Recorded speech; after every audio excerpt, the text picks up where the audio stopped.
songs that are a little, what we call, sexy. You can see from the title, it's more of a love album.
You're muted, and Ears up, ears up. What's good? and your volume. My bad, You my can't- bad. What's going on, My man? bad. I'm sitting here It's in that chopping flow it up, and I'm state. like, oh, Oh I'm man, you muted. was going in. I was going in. So I just wanted to say thank you, everybody, for tuning in. Manifestation, another week of Manifestation 2020. I'm glad everybody out there is back tuning in with us and you are safe. I know we were off last week because we wanted you guys to spend valuable time with your family. You know how big those extra vacation days can be, or that big holidays can be. And Labor Day is a big holiday for a lot of people, especially that time of year.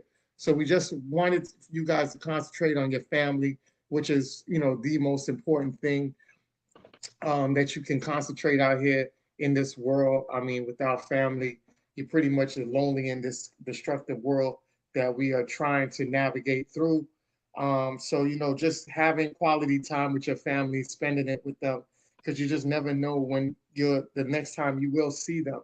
This world is so crazy with all these things going on. So cherishing our family is something that is very vital and important. I know I get a chance to spend as much quality time with my family as possible, and I enjoy it. So I hope you guys do the same as well. So with that being said, we're going into this week. This is the second part two of the powers of hip hop and rap music. And I know in part one, we broke down a lot of stuff, but I got to show you more of my side and my effects of hip hop that really affected me in a very powerful way. I showed you guys multiple songs that I played throughout my life that kind of curated me into the man that you see today. This time, I'm going to let Bobby Drake and Major go ahead and let them go real depth and details with the hip hop on the part two side. So you guys get to hear more of what they pretty much accumulated during their lifetime and what music turned them into the great men that they are today. So definitely got that going on. Remember, later on in the show, we're also going to be talking about the situation that happened with the young lady who got hit in the face with the brick. There's details into that story. We really want to break down and have a real good dialogue conversation, a healthy one, so we can understand why instead of us fighting over something, we can have more clarity and understand that in the future, when things like this happen, we can be on a united front and not at each other's throats over what we figure out is going on or what's not going on.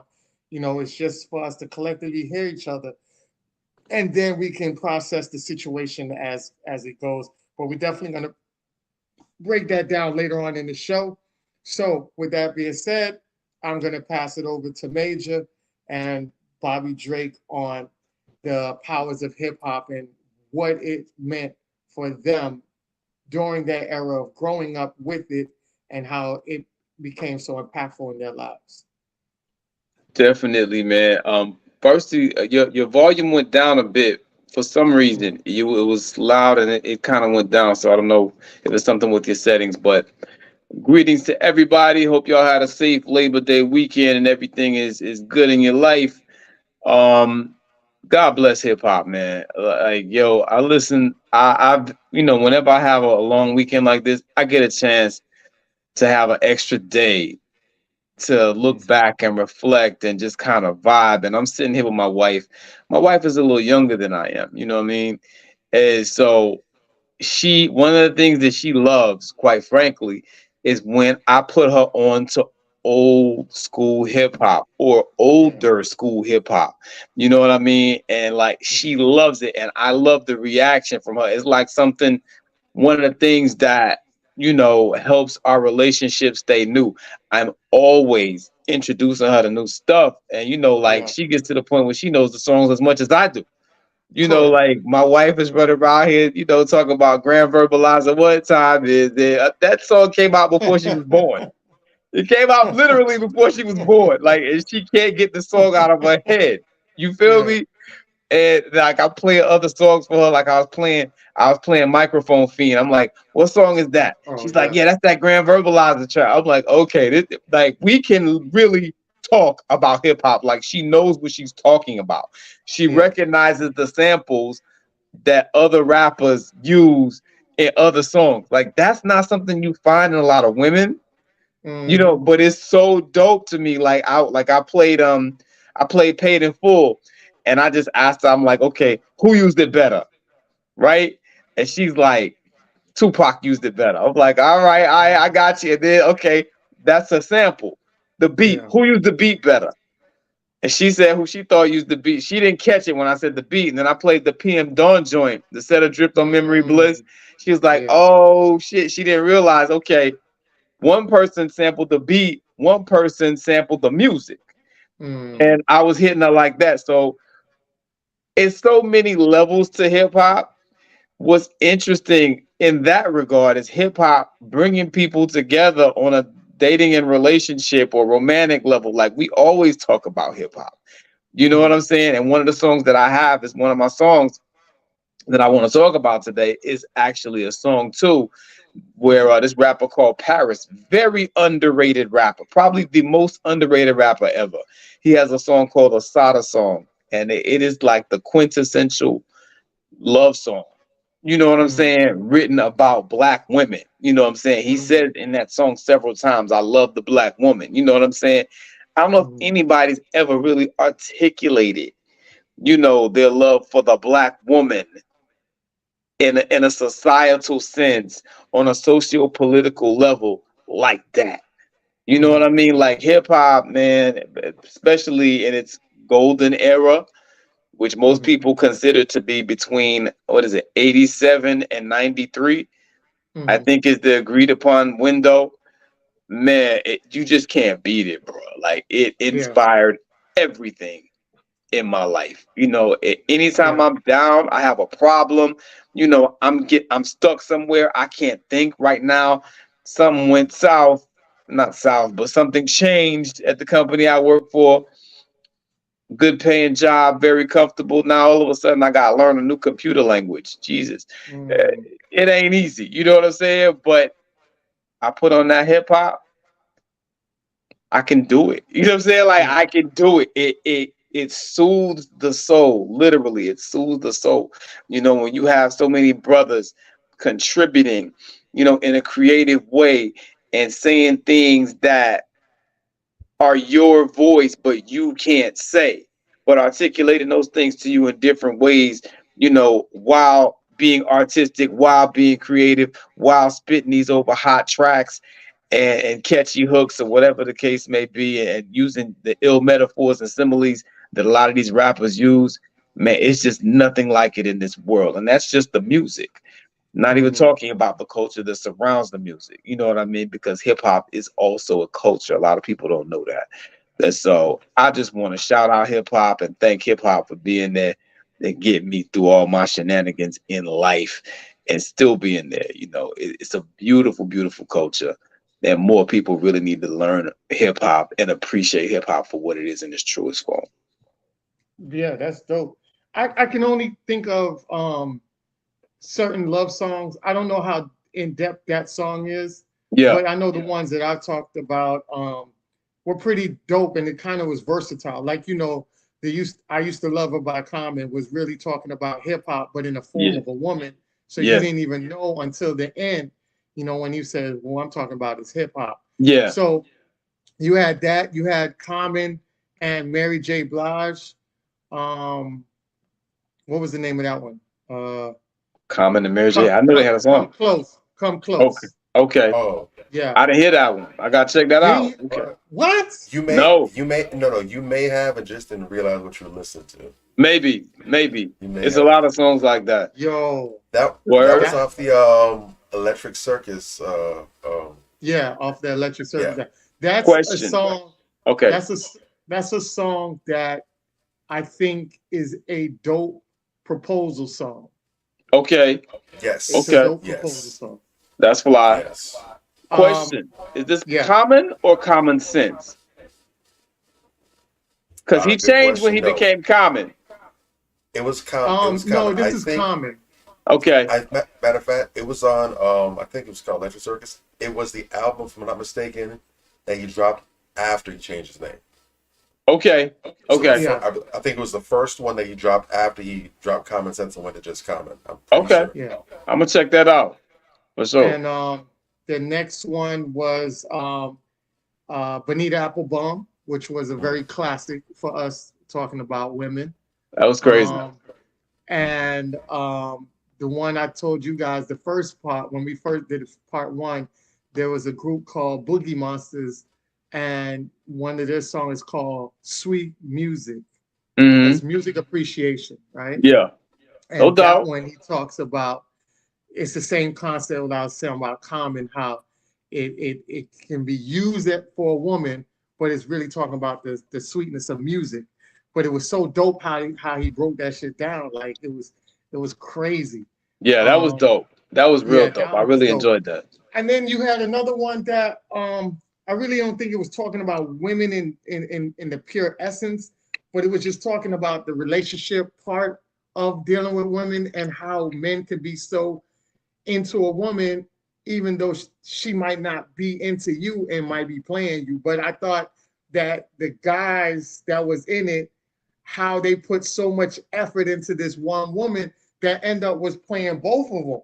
But Mm, just to hear the lyrics of the efforts that they were putting into thinking that this was the one, and then she ended up, playing both of them, and they caught her, and then they talked about it. But it was Cellar Dwellers. I don't know if there's a song called Perfect Combination by Cellar Dwellers. I don't know if you know Cellar Dwellers, never heard but that one. That's yeah, something new for me.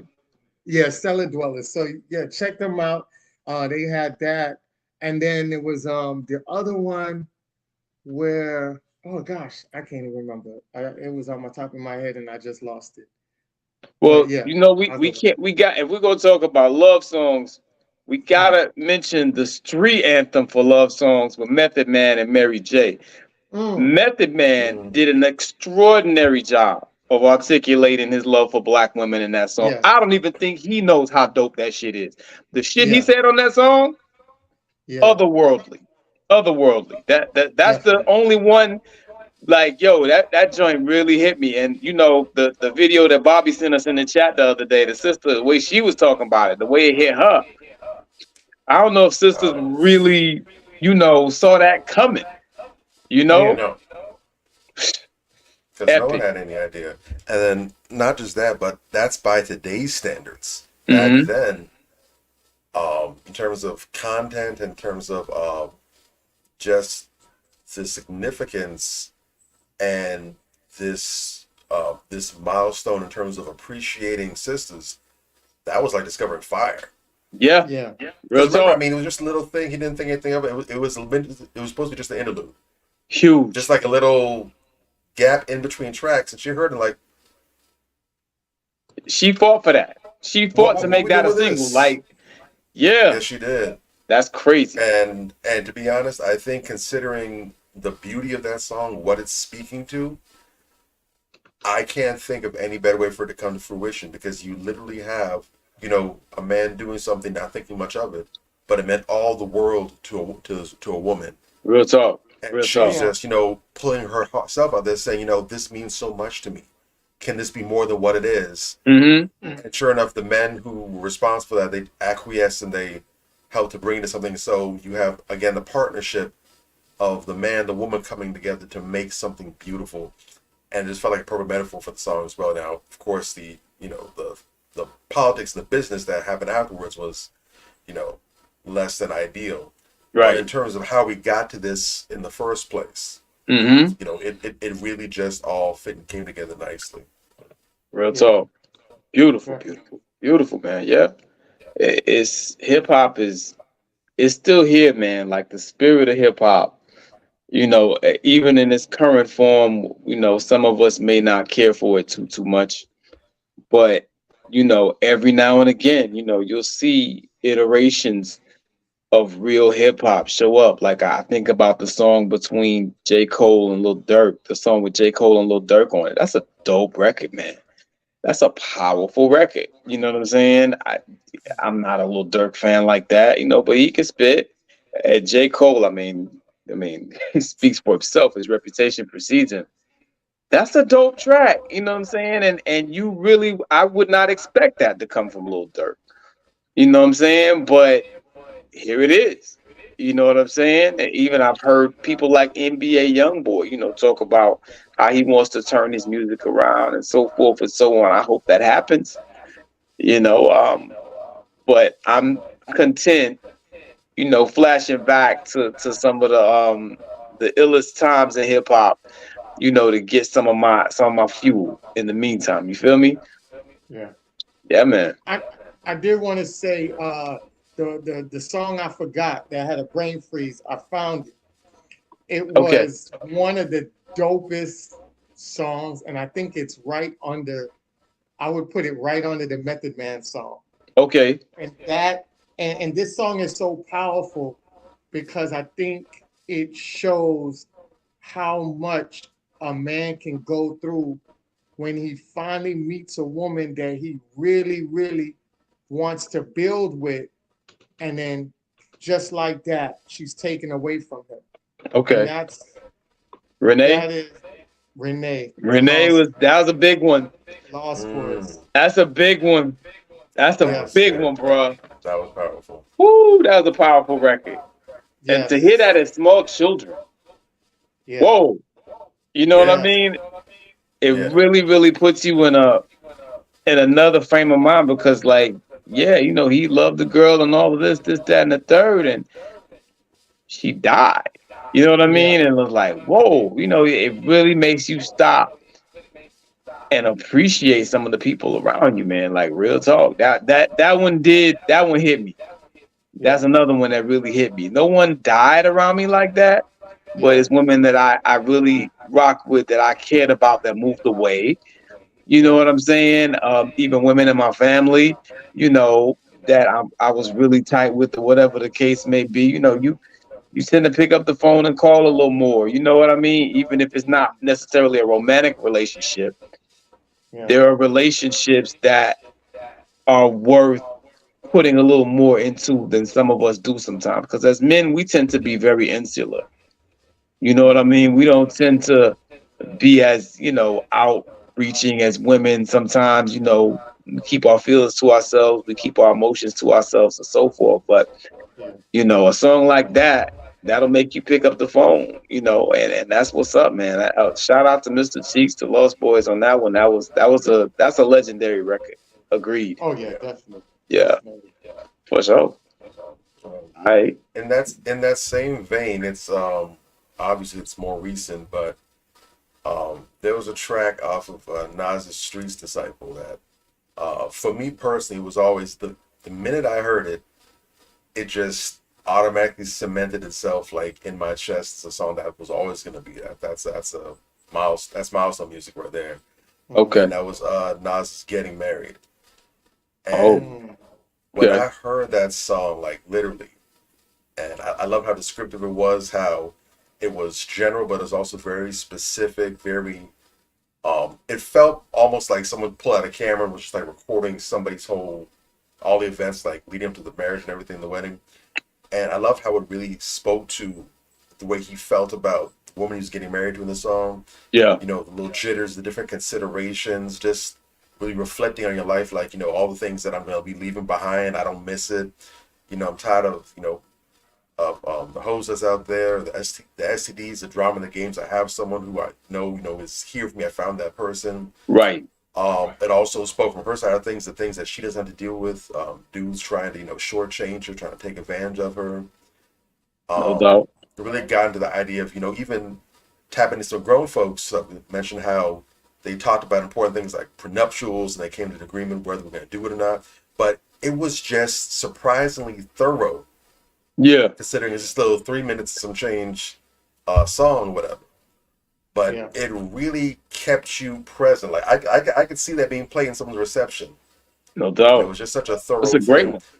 But celebration of love, family coming together, and you know, again, when we're talking about hip hop, that's what it's about. All the different elements that it can put together. You know, I know nowadays, at least in terms of what's popular on the radio and everything else, everything seems to be so, you know, cut and paste. It's either going to be a song about fighting violence or, you know, some sex or something. Just rinse, wash, and repeat.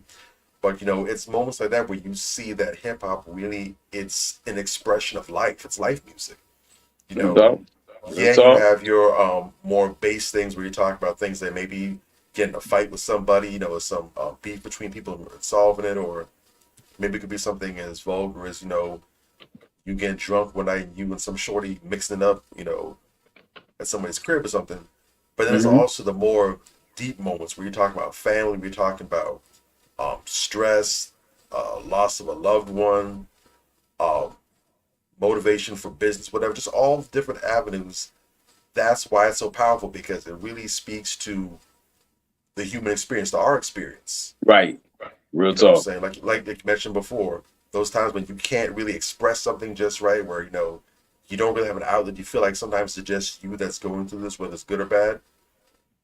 There's a pretty good chance if you do some deep enough digging, you're gonna find a track by some artist out there that hit the It's nail gonna dead on speak the head. directly to your experience. That's real, man. That's real. So yeah, man, that's what it is. Shout out hip hop. Happy birthday. She turned 50 this year in August. Officially, yeah. That's what's up. Well, so who's gonna set it off? I got my songs ready, man. Like my song list. It's not too many. I want to make sure I got, left some room for, the brothers to, chime in and, speak on their stuff too. But, whoever wants to go first, what's up? And Oh, that's on you guys. You guys can kick it off. Remember, I done had a lot to say the first go round, so I'm listening to what you guys got. right, All right, right. go ahead, First, Beige. yeah, I got it, man. I could go on all day, but I got a couple that I want to rock with right quick, man. First off, have y'all heard of this song by Paris called "A Sadder Song"? Have y'all heard that song? Nah, I haven't If heard it. that's the song, I've heard another song that kind of has a similar title, so I'm not sure I'm mixing up in my head, but I think Yeah, I might know the one you're talking about. it's a masterpiece. It hurts me to my heart to know that most people don't know about this song because it's that beautiful and that powerful. And this I'll just give a little of the first verse. I get the first verse just to let y'all know where the song is going. Um, He starts off thinking of you and how the perception came to pass of a queen being just a piece of ass. So I'll ask you how that sound is for the sisters I missed the last time around. Because I can't forget what you've been through. I can't forget the hardships of what you do.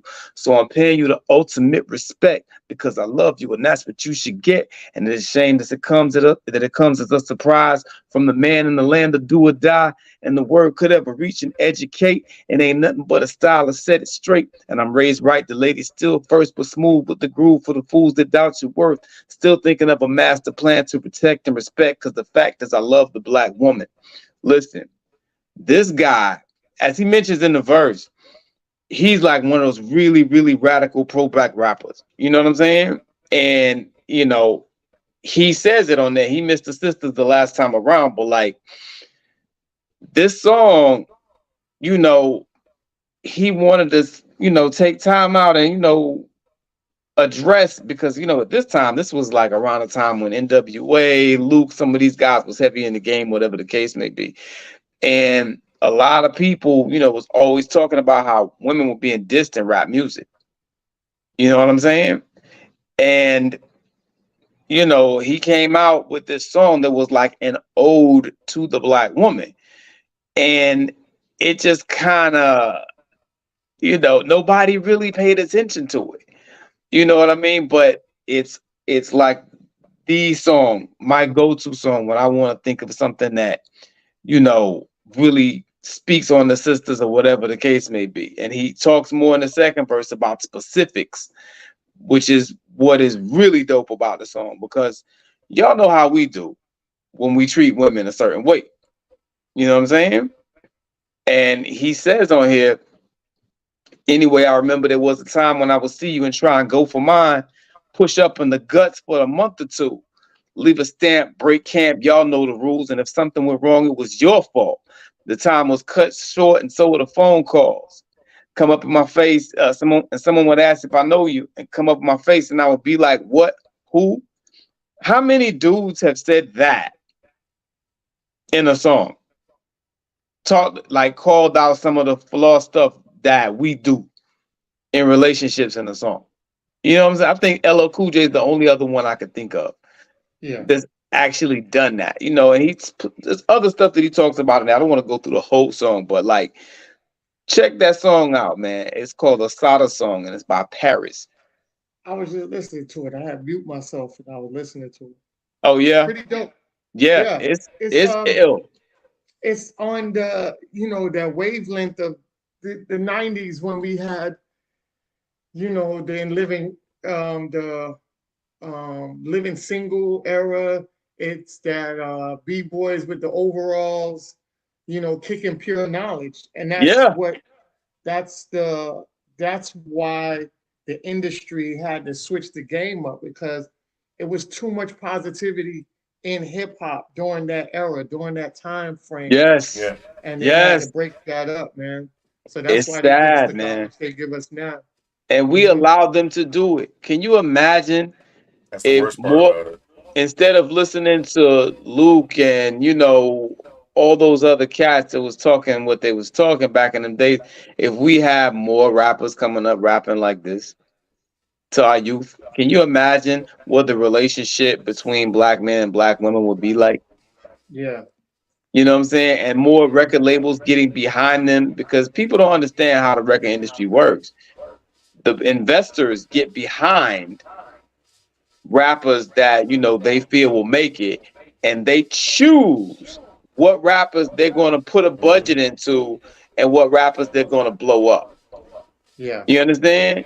So now you see who they're choosing to put a budget behind: Sexy mm, Red, Lotto, Cardi B, whatever the case may be. But hmm, back then, these rappers still had a voice. Can you correct. imagine if we had most of the rappers in the industry rapping like this to our young people? Oh I'm man, just saying. the wave shift. It would be a wave shift. Be a wave, Um, be that paradigm because shift that we need. we had a wave shift. You know what I'm saying? Remember, we was into cross colors, FUBU. We was into colleges. Oh We yeah. was just doing intellectual stuff. We was picking up thesauruses, dictionaries. We was learning words through hip hop. We Yeah. knew more. We knew more compound words and more structural words through hip hop than we did through school. Yeah. Yeah. Real You talk. know, Real and talk. now they dumbed it down to now you can just say cat, rat, blah, blah, blah, blah, blah, Mhm. blah. Words that don't even make sense. Coochie You know pink, what I'm the booty saying? hole brown. Yeah. So Literally. Third it's grade like bullshit. it's crazy because you don't have, we had guys like the Busters and the Fooshnickers and Hmm. just the Coogee rap. These guys was rapping fast with big words. We was like, yo, that's Mhm. sick. It's And you interesting you put should it, mention that. yeah. Very interesting you should mention that. And I heard Bobby bring up this guy, Pharaoh Monk. I don't know if Faramon. you know Pharaoh Monk, or if you just know Pharaoh Monk. I've met Pharaoh Monk before a couple times, and Talking about I OC, Yo. yeah, Organized Confusion. yes, Yeah. from Yeah, okay, because they would spell it with a K, but yeah, okay, bruh, I've met him a couple times, and this next joint that I have on the slab is actually from Organized Confusion. And if you want to talk about that extra ultra wordy, just verbal calisthenic shit that you like, yo, what do these niggas read the dictionary type of shit? This yeah. song does that, but it's also Well, talking about something, because a lot of people used to like to ridicule those rappers. Oh, they just calling out a yeah, bunch of big words and it don't mean nothing. yeah. No, nigga, you not Oh no, no. listening. You Yeah, understand? Yep. he Th- wasn't listening. Faramont was really one of my top MCs back then. You're talking about like before. Well, I want to say because the Roots kind of came out around the same time, but he was in your mind frame before Black Thought even got on the scene like that. Wait, Um, yeah. Yeah. Pharaoh Oh Yeah. Monk yeah. was the dude, man. He was the dude Pharrell Monk was that a was killing it monster. with the metaphors. It was that Sick. one Nasty song, flow. that one Nasty flow. song he had Disgusting. with Q-Tip, man. That was my favorite song, man, because the way he break that shit down, yo. Oh man, that was a super dope verse. And this drives me up the wall, because the only thing people know Pharoah Monk for is Simon Says. And Yeah, some people know him for Fudge Pudge, but Fudge Pudge, when he was with Organized Confusion, and Simon Says, Pharoah Monk, that's like his worst work. yeah, This boy, that's a bad boy right there. yeah, And this yeah. song is a prime example. It's called Release Hypnotical Gases. I don't know if you ever heard this song. Mm. You ever heard it before? Um, you say What's it called again? which one is called? Releasing Hypnotical Gases. I put it in the chat. I've heard of it. I haven't heard it. I Silly. Make sure recognized the y'all way you listen to said it. that. Please make sure y'all listen to that tonight, because in this song, like you say, the words are all over the place. The vocabulary, the metaphors, the similes. I threw a rock and I ran. Who says that? You know what I'm saying? It's just all over the place, right? But he's talking about the Armageddon. If you're paying attention to what he's actually saying, this is how it goes. As you look from whenceforth I come, riding the wind, thus eliminating competition from bird's eye view. Descending in helicopters in a village raid. Flesh will burn when exposed to the poetical germ grenade. I'm highly intoxicating your mind. When I'm operating on cell walls to membranes, cytoplasms and protoplasm disintegrate and eliminate another atom in battle. I display a nuclear ray that'll destroy bone marrow and cattle, thereby destroying the entire food supply that's crawling with AIDS, maggots, flies. It's ironic, more than demonic. Government utilizes bionics and a $6 million man to capture me. Clever. However, you could never ever begin to apprehend a hologram. Who's determined to fight solely to defend in wars the land of the holy? I threw a rock and I ran because I couldn't stand anymore within the depths of the sand. So don't ask me who's sane, because the hypnotical gases are eating my brain. Look, this shit, yo. When I heard this shit, That's Monk all day. That's yo, him. That's his flow. what? I had to rewind. I didn't even want to hear the rest of the song. I had to hear this first verse over. I'm like, shit, who is that?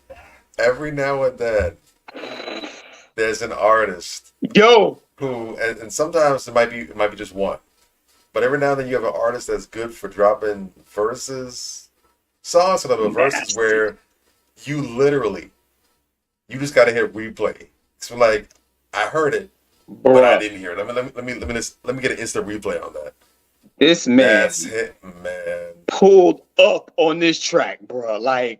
Yo, and the whole track is like that. It's a 4-verse track, and the beat changes in the middle, and you can hear like they're mapping out the Armageddon. Like the first couple verses is on this one beat where it's like ill, and you can hear the potions, because it's called releasing hypnotical gases, and they're gassing people to kill them because the population is has its demands for food, water, shelter, et cetera, and they can't possibly provide this to all these people, so they're gassing people, they're killing them.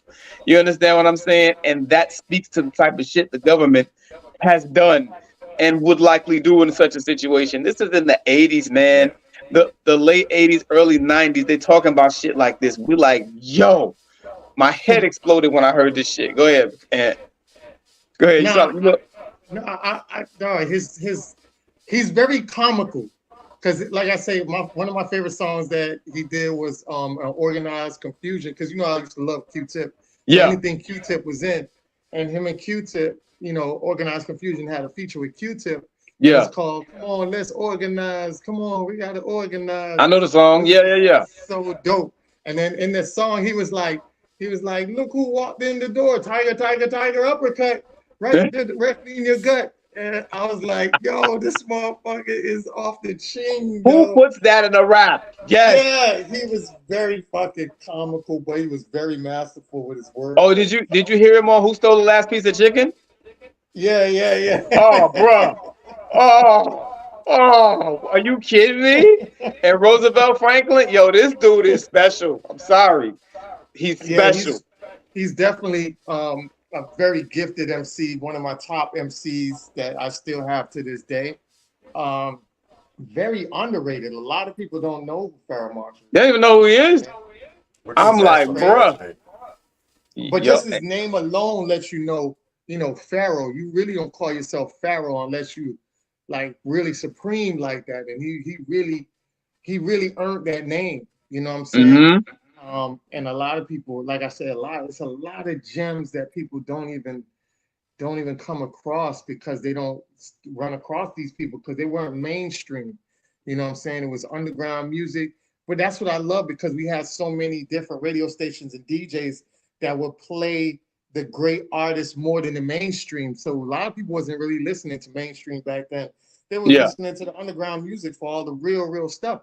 Remember, another artist that's pretty much on the line of being not appreciated like that, but was very gifted, was also gosh, I just had a brain freeze and just dropped his name just like that.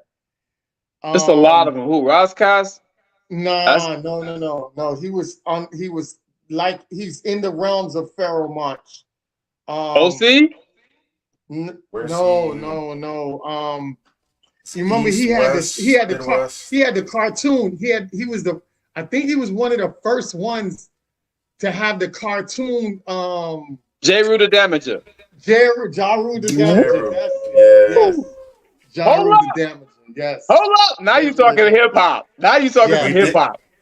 We dig it in yes, the grades now. That Yes. guy yes, right there, and yes, he's on that same list because I have a abstract list. And when I say yeah, abstract, I'm not Yeah. talking about Q-Tip, no shade to yeah, Q-Tip, but I'm talking yeah, about MC that were really, really, really just out there. And yeah, nobody, it's like people just couldn't quite follow them. And J. Rule yeah, is one of those guys. You yeah, remember that yeah, song, He Can't Stop the Prophet, where he had all the different yeah. characters, It's like, Mr. for Ignorance. you, you pity fool. Oh my God, this dude Yeah. was dope. And then they tried to, and it was so dope because in the cartoon, he was like the sinister dude who didn't like him, Yeah, tried to defeat him. And what he was so dope with is like he came with that Samson shit because his powers was in his head. And the sinister dude tried to pick up some clippers and cut it, and it ended up exploding and yeah, killing the motherfuckers, yo. I was Mr. like, yo, Ignorance. Yeah, I remember that. yeah, Yeah, that yeah, boy, that guy yeah, was special. Very yeah, much like Pharaoh Monk yeah, definitely. and Organized Confusion. Because I can't leave Prince Poetry out either. That's Yeah, another rider. He was the other guy, Organized Confusion. He was exactly. also a monster. I mean, it's a shame that those guys didn't get the funding and the airplay because man, hip hop would be on another level. Like even than it is, it probably wouldn't be as commercial because these guys made you think when they rap. Oh You know what I'm yeah, saying? Like I sat down and listened to this shit and I picked apart every lyric to this yeah, song. You know what I'm yeah, saying? I'm like, wow, these guys are because I didn't really understand what he was saying at first.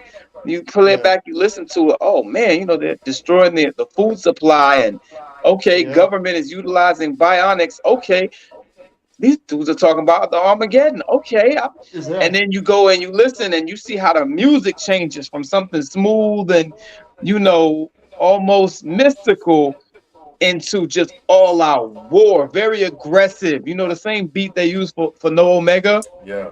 the Yeah, the one with the drum roll, they use that beat, and then they just use a whole bunch of just angry samples for the second part of the beat. Check that song yeah, out. It's heavy, bro. It's heavy. yeah. Y'all will appreciate it. You I feel definitely me? will. Definitely Yeah. will. So Yeah, that's that. another one. And then I had to top it off. I had to put, something on there with my second favorite rap group of all time. And that's Public Enemy. And Mm. the only reason why they're the second greatest rap group of all time is because Outkast is my favorite rap group of all time. You know what I'm Yeah, saying? And I just don't know anybody who's as out there and eclectic as Outkast ever in the world in life, right? But yeah. Public Enemy, people ask that question. When did you fall in love with hip hop? Mhm, I liked hip hop before. I fell in love with hip hop when I heard Public Enemy.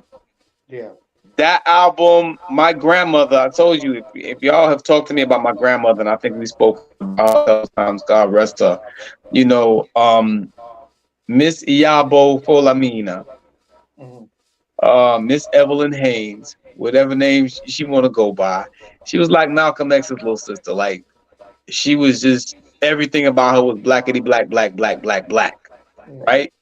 And she got that album from Sister Alternate, who's a good friend of our families. Shout out to you, Sister Alternate, if you're listening. And she just put it on her record player. That's how old I am.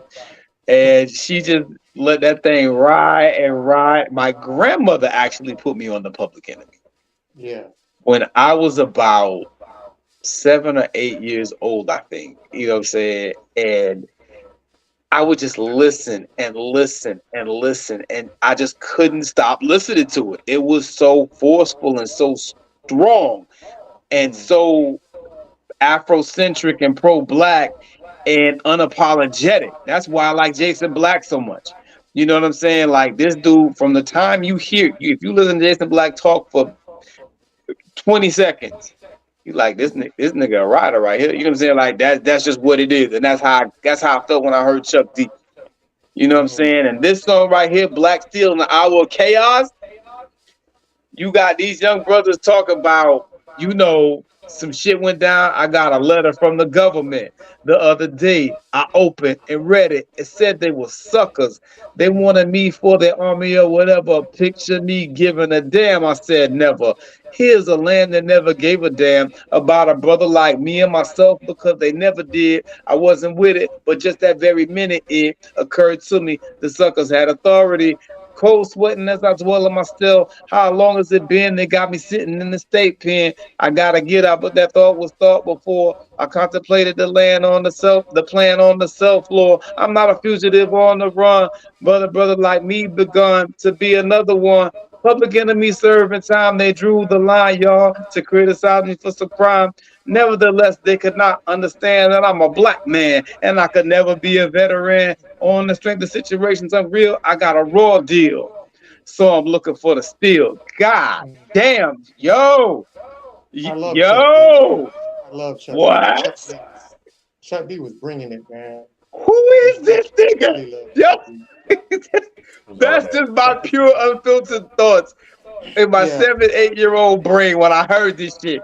This yeah, dude is a young black man, you know what I'm saying, out here in the streets, whatever.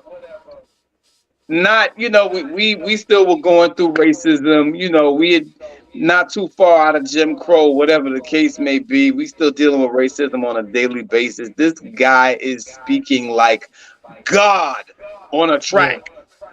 The authority he rap with. You know what I'm saying? The voice, the depth, the scope. This dude sound like he gonna come through the damn track, like he coming through the floor on your ass. I'm like, yeah, shit. I need to and, get like this guy. You yeah, feel me? and Like people don't understand, and see that's why you can't have rappers running around here in dresses and flip flops and all that bullshit. Because I immediately connected with this guy. I'm like, damn, I want to be like that guy. yeah, Hmm. And this is and a that's guy rapping on a song. You and that's understand? the and that's the that the structure of power that came through them in the music. They were the only ones in the rap industry, in the rap game, that really aligned up with the NOI. Real Like a talk. lot of the NOI Yeah. used Public Enemy's music, You and damn Public right. Enemy was so powerful that even when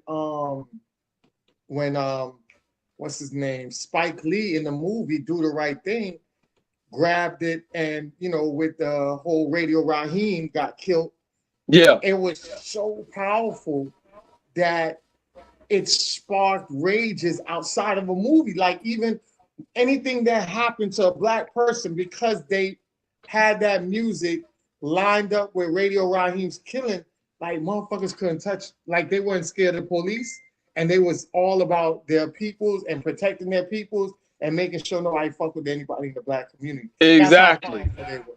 Exactly. You know what I'm That was saying? everything to me.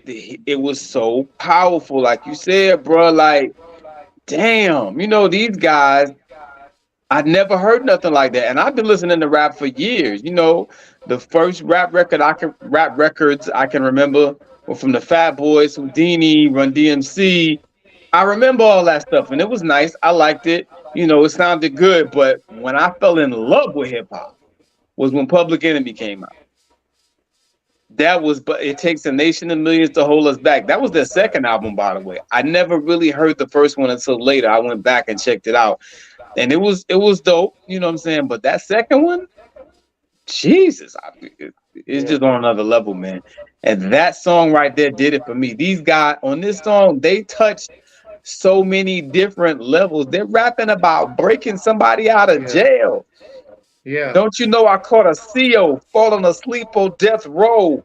I grabbed his gun and he did what I said. So they're talking about this. He's in jail because they're trying to draft him to go and fight for the government. He's taking the Muhammad Ali stance Yeah. against that and saying, nah, you kiss my ass. I'm not going to fight in no war. I'm a black Yeah. man and I could never be a veteran. Now, some people, they feel a different way about that, but I can absolutely relate to where he's coming from because, like Yeah. Muhammad Ali said, ain't no Koreans or nobody ever called me no nigga.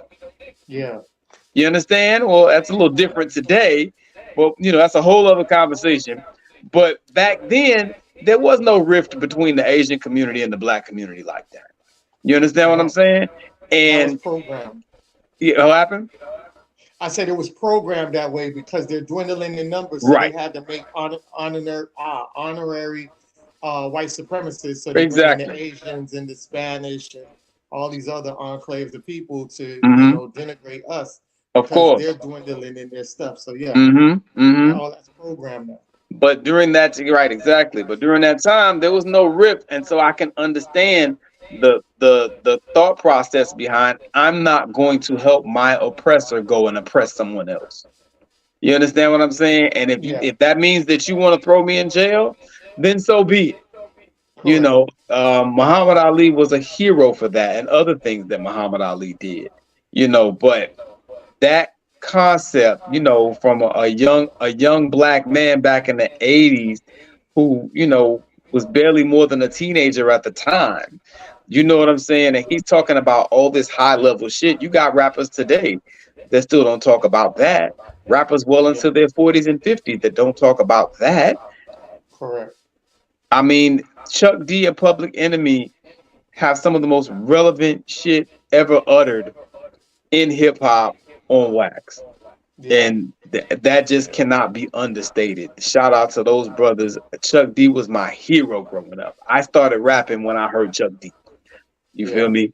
That dude is special, and I think that's the last one as far as my verses at the moment. I got a million, but I know I had to keep it short. Whatever. Those three, when I think off the top of my head, what stood out to me the most, yeah. man, those three verses were just gargantuan. And those three Definitely, artists, Paris, definitely. Organized Confusion, and Public Enemy. That's all that pro-black, thought-provoking shit. Yeah. I've always been one of those guys. See, this is why my top five is real different from everybody else's. Mm, I don't have Lil Wayne or, Drake or anybody who doesn't have any depth in my top five. They're yeah, just not there. You know what I'm saying? And those brothers yeah, can rhyme. They rhyme yeah, dope. yeah, But what are they talking about? Like for me, the most important thing in your rhyming, aside from what you can do with words and whatever, at a parallel with that, with what you can do with words and syntax, metaphors, similes, and all that, mm, is your subject matter. What is yeah, the point of what you're talking about? yeah. This is why I don't have Busta Rhymes in my top five, or whatever the case may be, or I I don't don't put even him in have the him in my goat. top 20. I don't put him in the GOAT conversation. You have him what? I don't even have him in my top 20. Yeah, me neither, because he doesn't have any depth. He's dope, sounds good, but he don't really rap about nothing. You know what I mean? And then lately, the stuff he's been saying is just crazy. I just can't even respect him. But Mm, Busta Rhymes, he's dope. Technically, he puts nice stuff together, very creative. But at the end of the day, he's not really saying anything.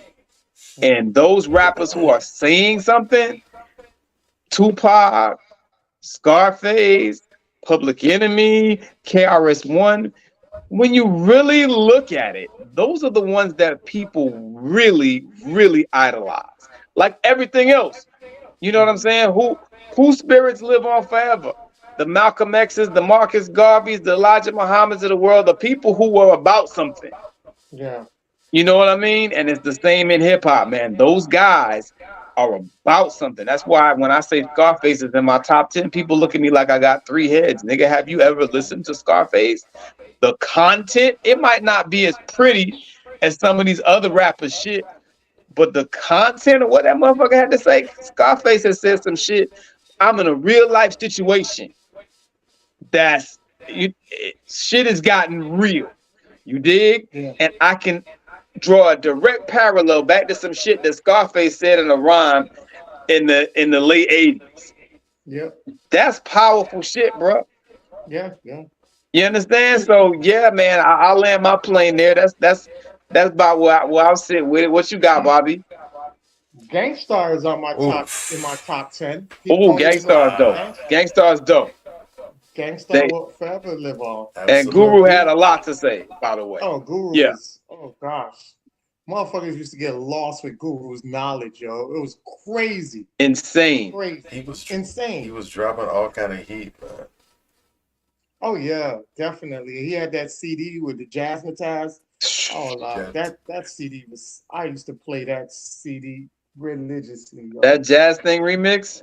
Oh my God. Man. Oh, Yo, Guru is just so top I notch. met Guru too. He was a very humble guy. One of the nicest rappers I've ever met. I just met Yeah. him Man, walking through where you be Aventura at? Mall one day. Yeah. Go ahead, Man, Bob. so I'm saying, I'm like, where you be at? Because you bumping in the Pharaoh, you bumping in the Guru. Where you be at? What you mean? Where I be at, man? I could go all day with my list. Look, bruh, because I used to also rap, right? So I used to study these cats. I used to really listen and examine the cadence, and like I borrowed from all these guys. You understand? Like some of my shit, it sounds like some of this Pharaoh Monk shit. Real talk, because I learned so much from these guys, and I admired them so much. You feel me? Like because people only look at hip hop as some shit to make you dance and sing along, and there's space for that. There's a space for that in hip hop or whatever, but people forget about the form, like the art form that hip hop is, and just lyrically. My God, when you look at some of these guys' lyrics and you examine them, shit. Yo, you know what would be dope? What's that? We should do a cipher, a manifestation cipher. Us two and two other rappers. Because I'm Bobby, game. you spit? Bobby, I'm you spit? game. What? Many moons ago, man. We Many can do moons it. ago. We can do it. I got beats for days You too, wanna by the way. you think you can write something for that for the cipher? I got dust the pen off, but I know I still got some stuff rocking and rolling around. All right, And we should do that. We should do a manifestation cipher. I love it. And I got you, dog. I got the beats Let's too, do it. man. I Let's got see. beats for days. Let's Ooh, see that's if gonna we be can fun. when is the It's gonna be fun. when is the hip hop awards? October? I don't watch that shit, so I can't tell you. What he said, I don't know. I think It could be today for all I know. Because hip hop has hold on. become some other shit. But yes, Yeah, in the spirit of what you're saying, do some real hip hop shit around the time when the hip hop awards come out. I'm game. I think it yeah, might be. Let me see. Let me check the dates. Hip hop. You mean the BET? yeah. The EBT Awards. I love it. I stand by that. October 3rd. Okay. Shit, I'm game. October 3rd. I can have my verse ready. You dig? I'm Yeah. game. I love it. Well, you got the Let me get that track. I got beat. You got the beat. So you create the beat, send it to us. Let us do our verse and let's see if we can film this shit and put it out there the same time the BT Award drop. That'll be some shit because I think it drops on a Sunday, right? Yeah, they Maybe. always have it on Sundays. Maybe that. Yeah, that sounds about, man, dog. You got me. Oh, They actually is a Tuesday. So maybe we could premiere it on a Sunday. Maybe we could premiere it on a Tuesday. I love it. Let's That'll go. be dope. Game on. I'm with Game it. I'm with it. on. Game I'm with it. on. I love it. Okay. We I'll can send record y'all a that beat shit, too. over the next 48 hours. I'm gonna send y'all a couple beats and y'all tell me what y'all rocking with. You know, That's or cool. if y'all have And another idea of another beat you want to use, it's whatever. and the video could be just something simple like how Scarlett do her shit, like in the street with a fucking mic, yo. Like it don't gotta be eclectic Yeah, and just some shit like yeah, that. yeah. I'm man. Look, I'm the most un-Hollywood cat you ever want to meet. You know what I'm saying? Like, let's do it.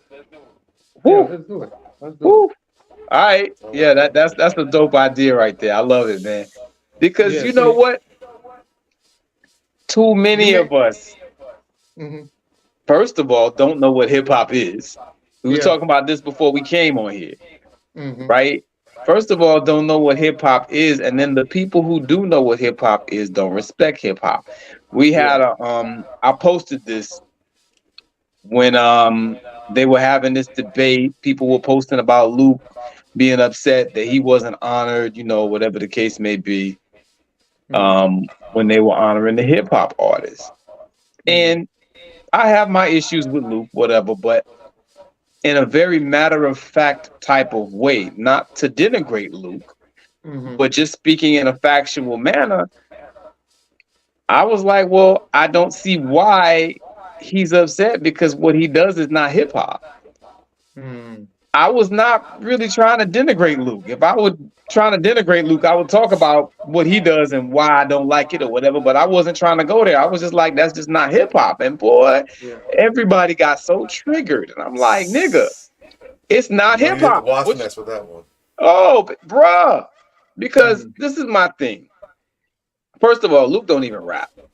You know what I'm saying? And hmm I've had a problem with the audience in Miami Yeah. and their failure to receive or accept hip hop the Yeah. whole time I've lived here because I am a lyricist and I'm from here.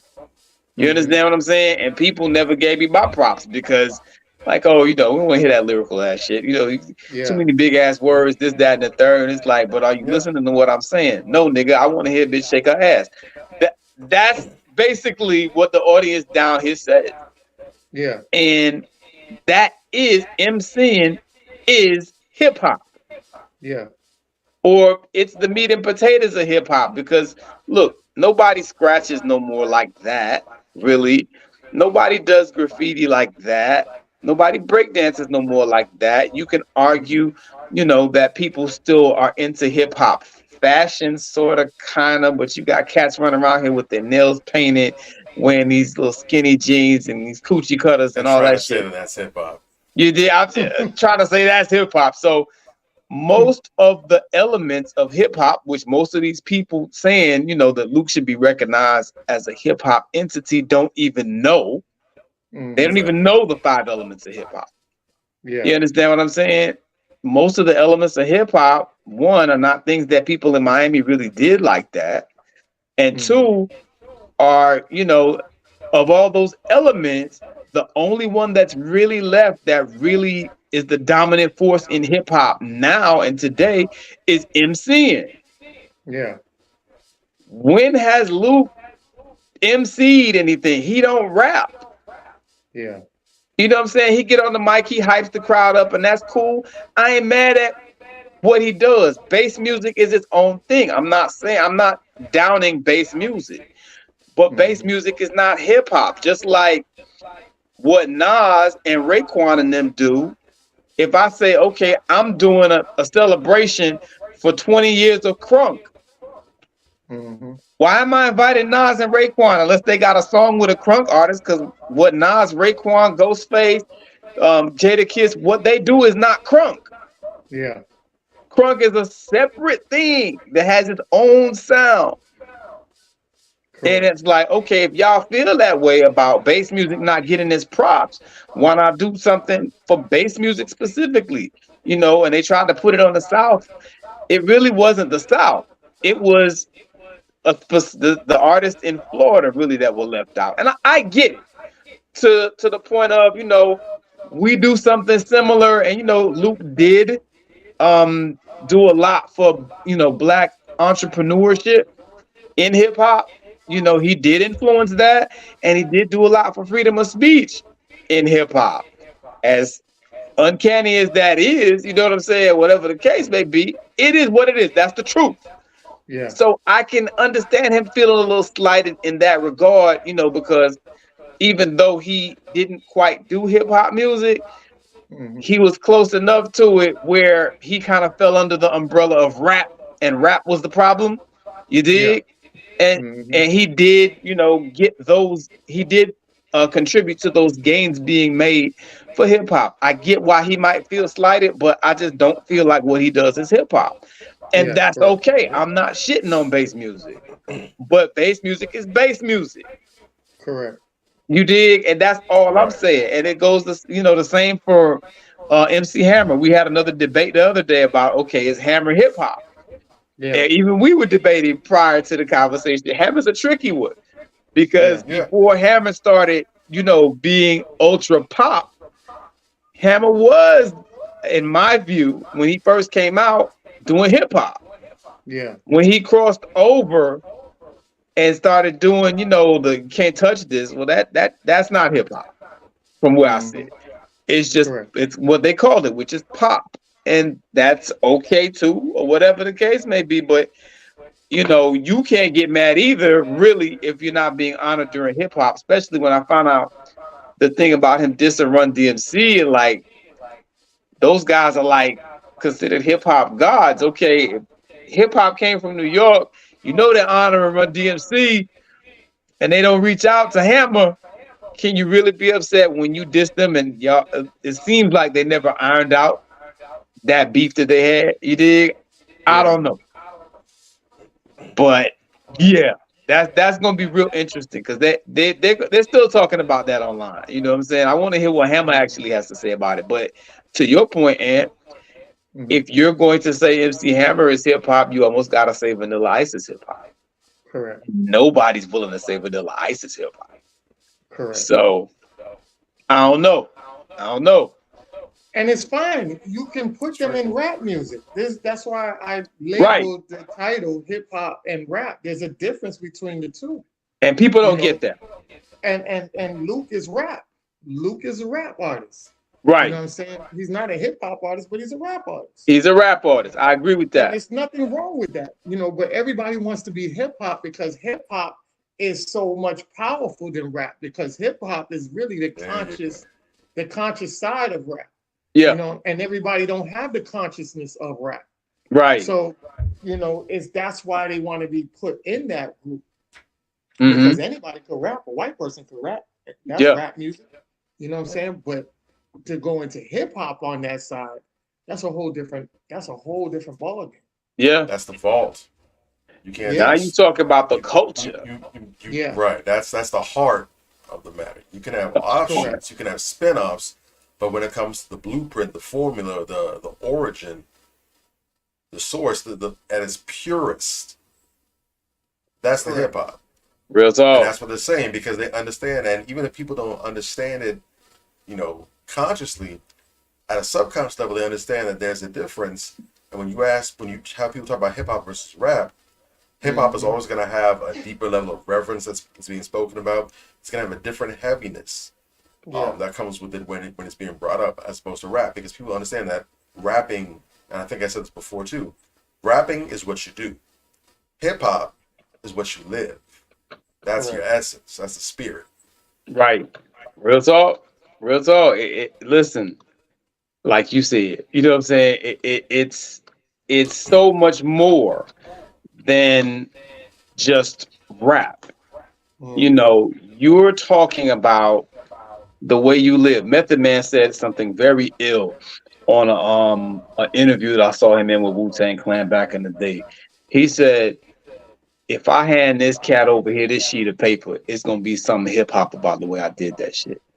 Yeah. You know what I'm saying? Mm, That right there, I mean, I like that's that. how deep it is though. You know what I'm saying? It's a Hmm. certain way that we walk as we used to walk as young hip hop dudes. We walk with this little bop. Nas talks about that in his, raps, walk the streets with a bop. There's a certain way that we walk, a certain way that we dress, a certain way that we speak. That's why you got people, in mainstream corporate America on their commercials talking about bling bling. The fuck you know about some damn bling bling? These niggas come from Magnolia Projects in New Orleans. You know what I'm saying? But they were so fly with the shit they did that you got people in commercials on mainstream television talking about bling bling. You got, I don't know if you've seen the latest Uber commercials. They're playing the beat for next episode. You understand what Yeah. I'm saying? All right. We are the culture. Yeah. We are the culture. Everything we do is so goddamn fly. People jock that shit. You got Kim Kardashian out here wearing goddamn cornrows. Fuck you know about some cornrows. Your hair don't grow like that. You Yeah. understand what I'm saying? Wearing cornrows, got the ass shots, so you get her ass to be big like a black woman, whatever I'm saying. Get herself looking curvy like a black woman, but it's in white packaging. You understand what I'm saying? So of course it's going to do more numbers, but it's all just downloading black women style. Mhm. Period. You understand? And look, it is what it is, but I'm gonna call it what it is. You know what I'm saying? You are downloading black women style. You know, people download our style in everything and then talk about how we ain't shit. Yeah. You understand what I'm saying? You got Wu Tang, you know, kids overseas talking about Wu Tang this, Wu Tang that, Wu Tang Killer Bees, you know, Shaolin. Wu-Tang's for the children. Wu Tang's for the children. I mean, yo, these guys are from Staten Island, man. What y'all know about some Staten Island projects? Yeah. And you from The Japan, Isle of Shaolin. you know, but Exactly. this is the impact of our music and our style and just the general rhythm with which we exist. That's what I call it. The general rhythm with which we exist, because we do exist in a rhythm of sorts, if that makes sense. You know what I'm Mhm. saying? We move different, we operate different, we speak different, you know, Mm. and that culture, when everything comes together, you know, Mhm. and it's not being filtered, you know, through the lens of some racist white person. It turns Mhm. into very, very beautiful music. You know, Yeah.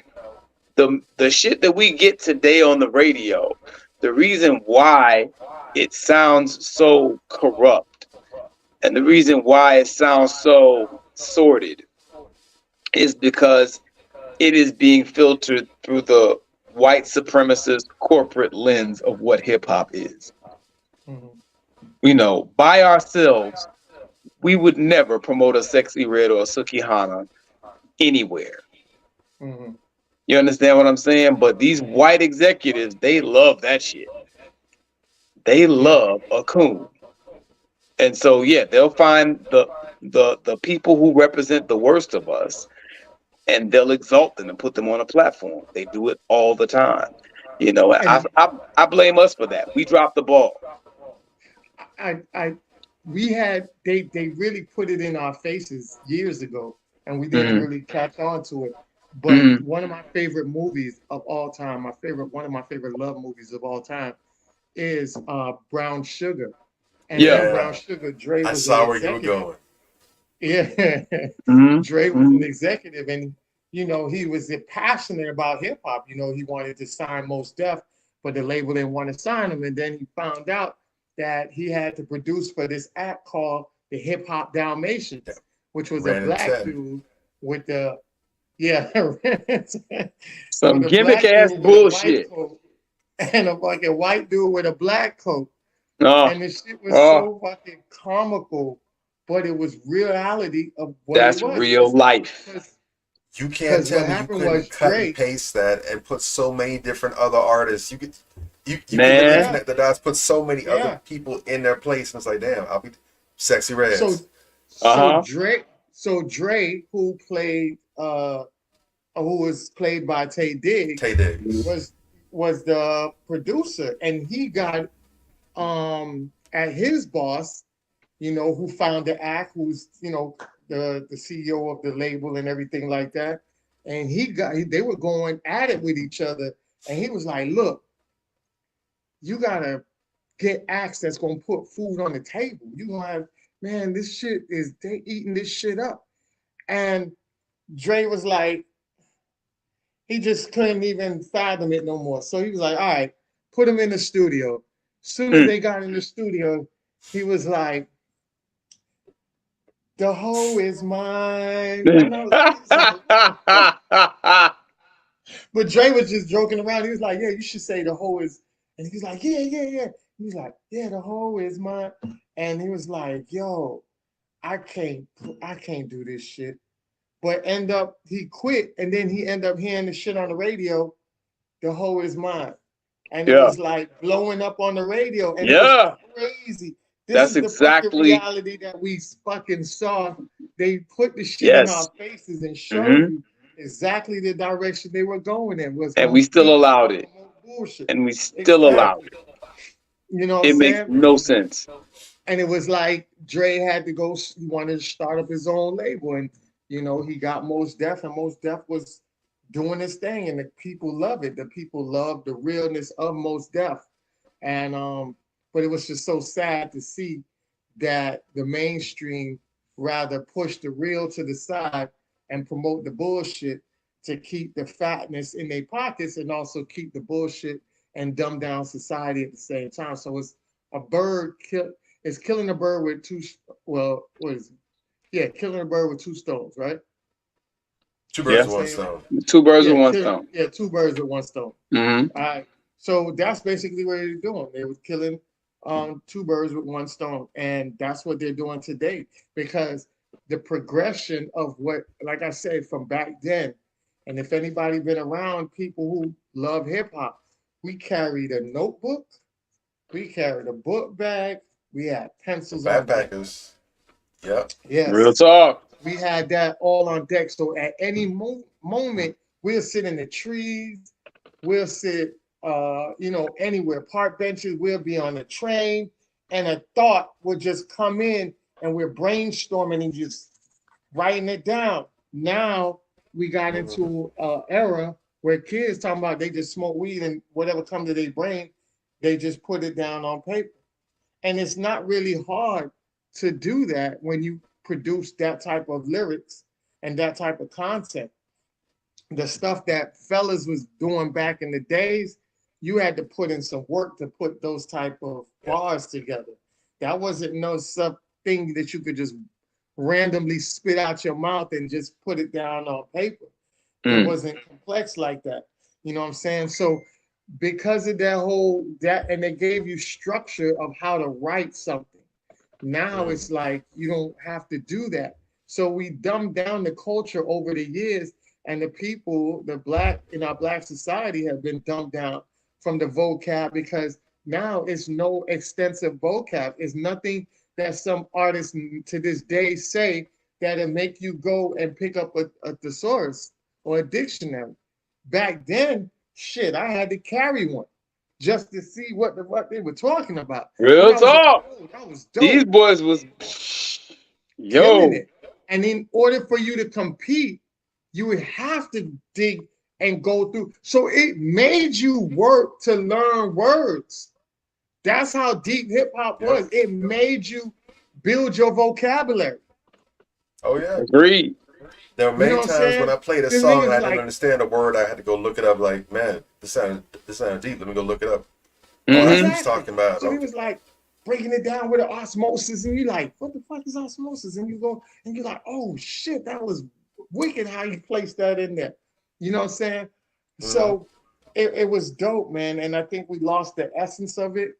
And we just need to build that back, but we have to branch off in order to do that because if we let people program the way we need to go, then we'll always be programmed and controlled in that direction. And our greatness will always be hindered on it. And remember, another thing too that people don't take into context is that the music back then, we used to sample live instruments. We used to sample authentic melodies. And one of the things that what's his name? Kanye West, one of the most powerful Yeah. interviews he had was on Drink Champs when he was talking about the rhythmic scheme of the beats and the harmony of it and Hmm. how it doesn't align with our body. All that 808 and all that doesn't line up with our body. If you Mm. listen to the music back then versus now, the music back then, it opened up your whole system and it made you feel good. That's why everybody, you could go to a cookout and you could play the old school music. You could play even with Will Smith, right? You Mm-hmm. know, summertime, you could Summer, play summer, summertime. You summertime. could Yeah. play Saturday by De La Soul. Oh, You know what I'm saying? Even Saturday, yeah. Saturday. Oh shit! You just So you yo. could play the melody that like, you know, the beat, the instruments, all of that was just made you in a great mood. Now you Mm-hmm. move to now these beats put you in a demonic place. You know, it's to the point where they can't even play certain music based on how demonic the music and the sound is because of how it controls you and makes you react. Remember, they had the band tear Mhm, the club up out of the club. You know what I'm saying? Mm-hmm. mhm. And Yeah. that was crazy. You know what I'm saying? But when music shifts your mood, this is why they program that type of demonic type of energy into the music because it keeps us in a demonic state. Remember when we was listening to back then, we never had that issue. We were always talking about knowledge, kicking, you know, respect, protect our women. You know, hey, Queen Latifah came out here, ladies first, ladies first. Now, Yeah. Yep. UNIT, who you calling a bitch? You know what I'm saying? And you respected that. You know what I'm saying? And the poor righteous teachers and all these other people Woo. that were just kicking Brand real shit. Nubians. You know what I'm saying? That was just kicking shit that just made you say, yo, that was dope stuff. You know what I'm saying? Mm-hmm. And we don't have that. And that's why our children are programmed with the bullshit. And that's why I tell people all the time, you know, when you're in the car with some children, man, program them to music that make them feel good and not the bullshit you listen to because you're an adult and you can control your feelings, you know what I'm saying? But as children, they're gonna go along with whatever you feed them.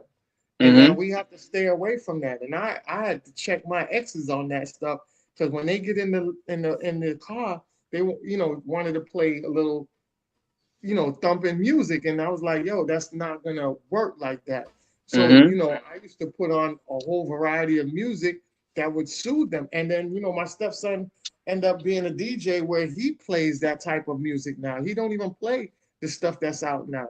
You know what I'm saying? But you program your children according to how you feel they should be programmed in a way Correct. of being joyous and rightful and in appreciating what they do, the art form and the life that brings out of you, not the Mm-hmm. demonic side that makes you turns you into a killer, and that's not even your nature. You know what I'm saying? But that Right. music is so powerful enough, it'll make you do some shit that you just don't want to do. Yep. It does. It does, man. It's sad, but that's the reality of the situation. Very scary stuff. You are y'all familiar with a kind of an obscure song by KRS-One called Higher Level? Yeah, You know that song, Yeah. right? yeah, Bruh, I want to challenge everybody out there that's a listener yes, to listen to that song yeah, because that song made me comfortable. I already was kind of there, yeah, but when you start questioning religion, people look at you crazy. They look at you yeah, like you got three heads.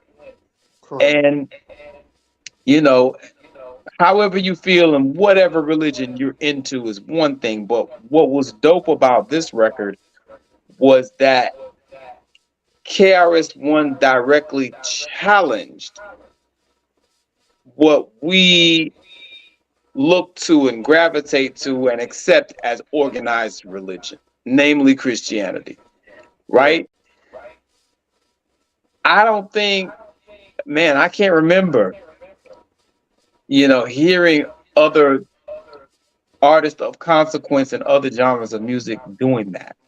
You know what I'm saying? Like, I mean, on a very serious level, he has a stanza in there that says, title, take the title from the Bible, we can get there.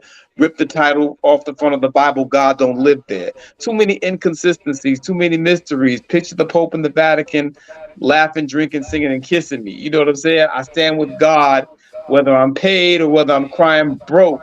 I like to ask these politicians, would Jesus vote? Bruh, Yeah. these are lyrics, man. You know what I'm saying? Just anybody can't go and come up with that, Yeah. with concepts like that. And some people might hear that and say that it's blasphemous. I wouldn't go as far as to say that it's blasphemous, but what it does do is it opens your mind a bit. Like, wow, this guy who I admire, who calls himself the teacher, who's a very philosophical person, a very philosophical entity, Yeah. is questioning, organized religion. And I think more so than the actual religion, the presentation of it. Would Jesus vote? That's a heavy question. That's loaded because people look to Jesus as the savior. But if you're the savior and people are asking the question, would you vote? Does the person that we believe is our savior, that we put all of our faith in, have any faith in this system? Correct. That's heavy, man. Like Yeah. that's some shit you are tearing at the thread that holds society together when you start asking questions like that. Those are the type of questions that, if people are sophisticated enough to ask and demand answers to, those questions will help usher in real change, real Correct. meaningful change, Indeed. real tangible change that people can actually, wrap their head around. People can take home with them and it means something. You know what I'm saying? So Correct. these brothers wasn't just whistling Dixie. They wasn't just pissing in the wind. They had a lot to say.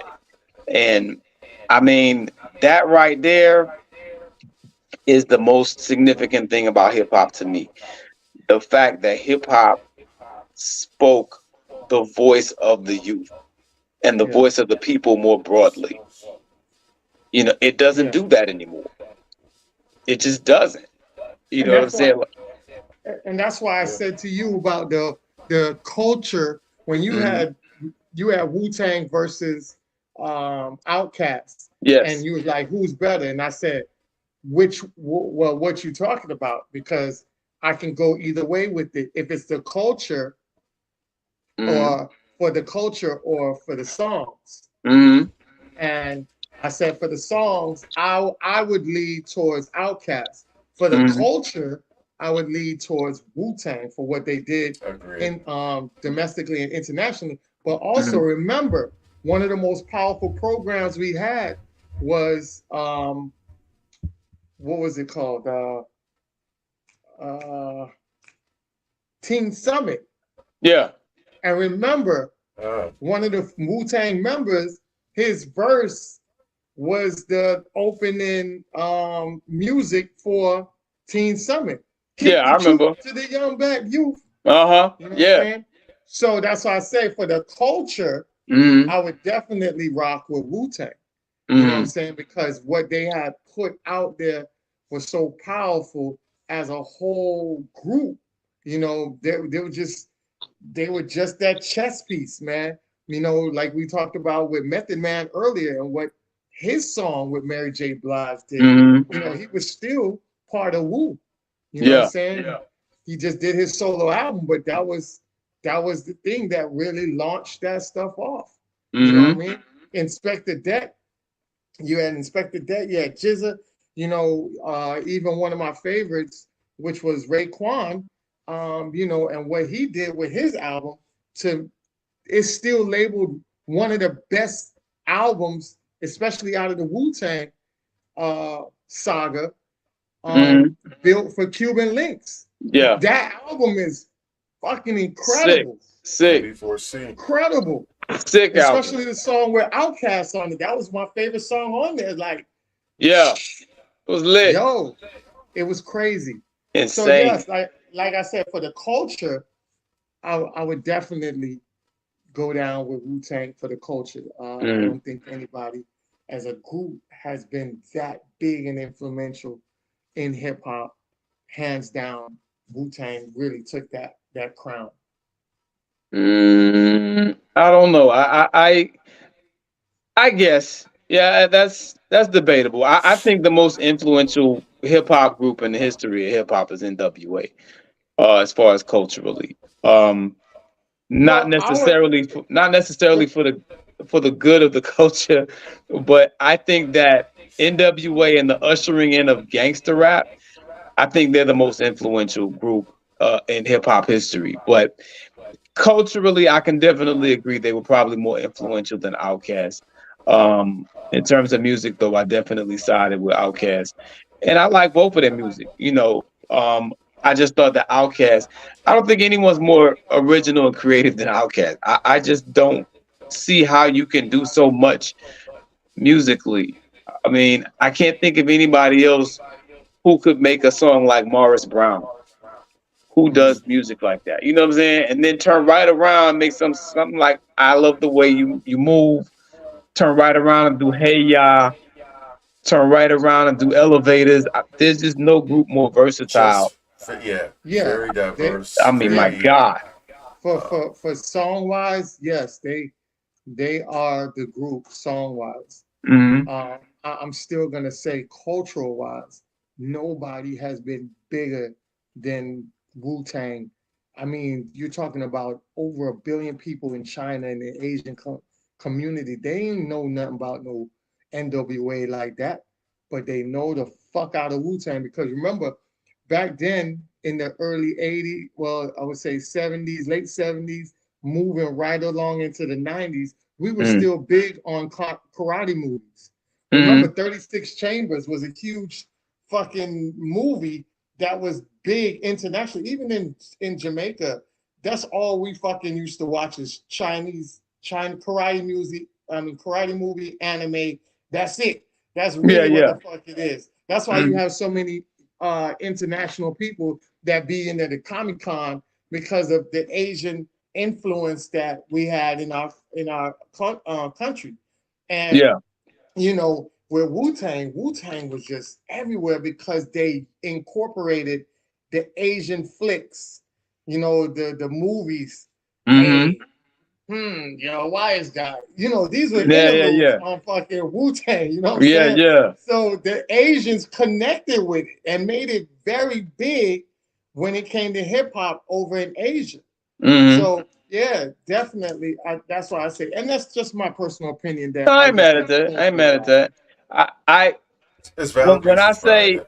when I say NWA though, I'm talking specifically about just because we never heard anything like gangster rap before. Mhm. And you can actually make the argument that Wu Tang was so open and was allowed to be so gangster Mhm. because of NWA. Like they opened that door, they kicked that door open where we don't give a fuck. Like you were able to do what the fuck you wanted to do, say what the fuck you wanted to say, be as hardcore and as gangster as possible, and it Mhm. was cool. Prior to Mhm. that, remember, people wasn't even cussing in hip hop. Yeah. You understand what I'm really? People wasn't even cussing. People wasn't, being explicit. Hip hop was very PG-13. You know what I'm saying? So I respect what you're saying. I hear you, but I think that the Wu Tangs of the world, the Tupacs of the world, because Tupac is probably the most known figure in hip hop ever. Oh yeah. Tupac came from NWA. You know, all these type of rappers, Tupac, Ice Cube, all the gangster rappers came from that force and that drive that NWA came in the game with. Even more so than Public Enemy, they took it to that next level where, what I'm saying, anything goes. I I'm was gonna not sure say if I that think necessarily Public worked, Enemy is in huh? that slot. I was gonna say that I think Public Enemy is actually in that slot, but They I were the definitely first ones, believe that yes, NWA was the evolution, was the next step, exactly, because in both cases, Public Enemy and NWA was serving almost as eyewitness reporters at that time, exactly. Yeah. and there was no secret. They even said it back then. listen to Cube talking about it, you listen to Easy talking about it. Mm-hmm. Their whole thing was they were basically reporting the news. They felt like there was a whole lot of things that were not being discussed and covered in the news. All kinds of crime that was happening, all kinds of disenfranchisement going on, Real all talk. kind of violence, and pretty much the same way how you go in these foreign countries in Iraq and Afghanistan where there's all kinds of war going on, and it's not Mm. until these journalists go there on the ground and actually show what's really happening.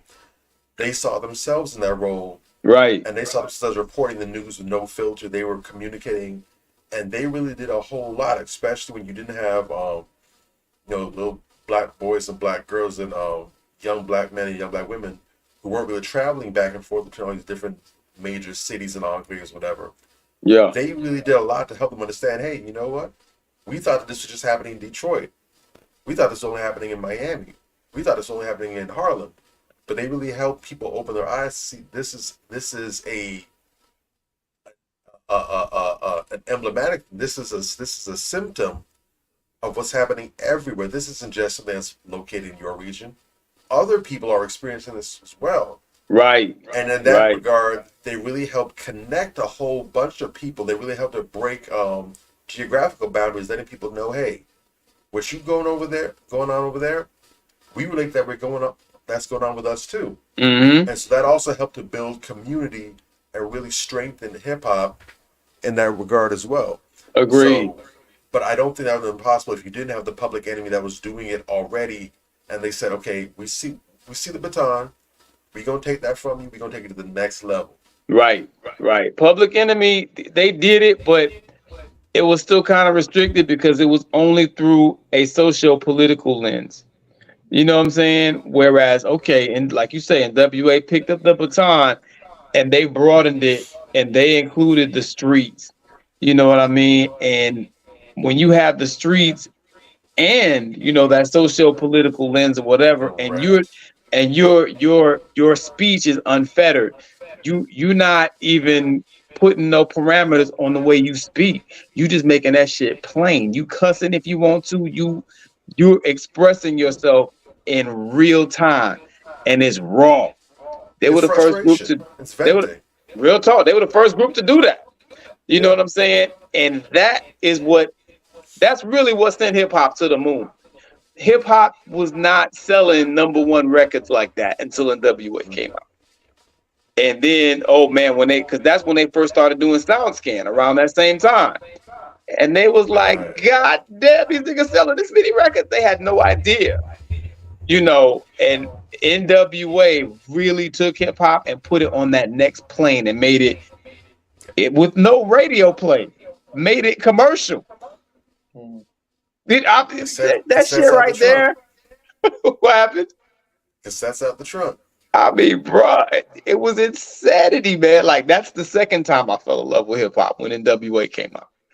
Because, I get, why some people opposed some of the shit that they said and what they were about or whatever, but it was some real shit that NWA was spitting. And I was Right. out in the Bay at the time, in California. I was out west.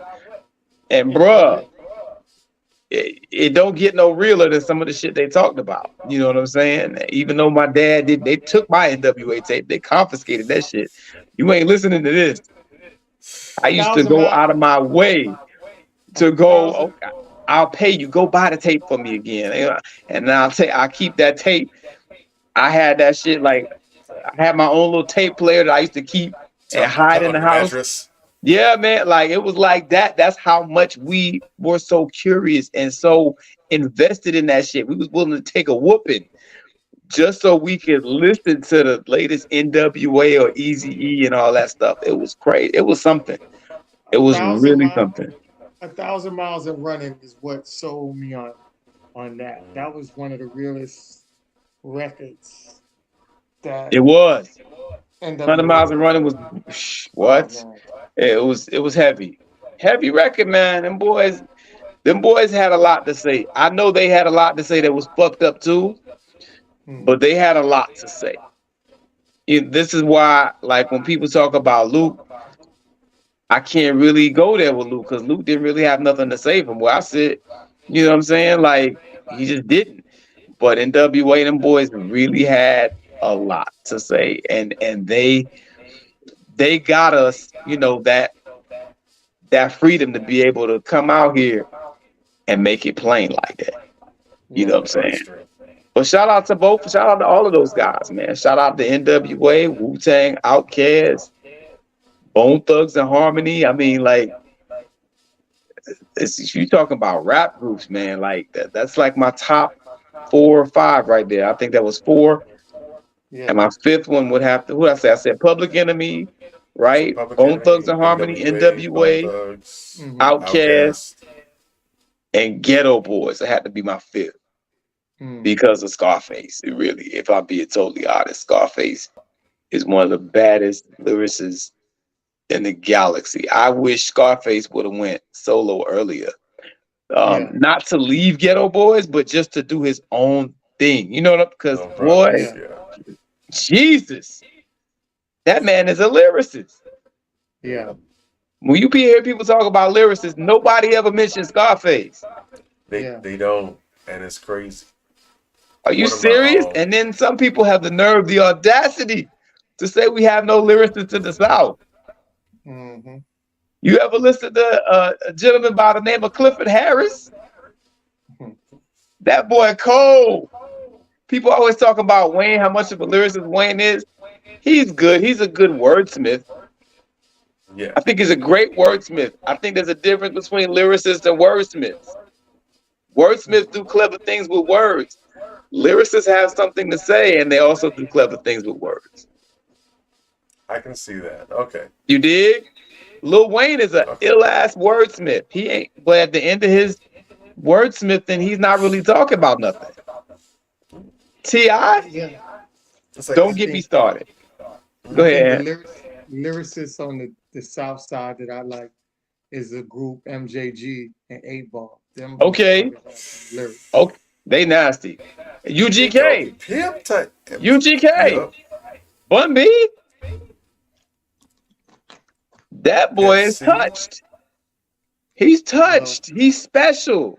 What's his He- name? CeeLo Green, Andre Yeah. 3000. Mhm.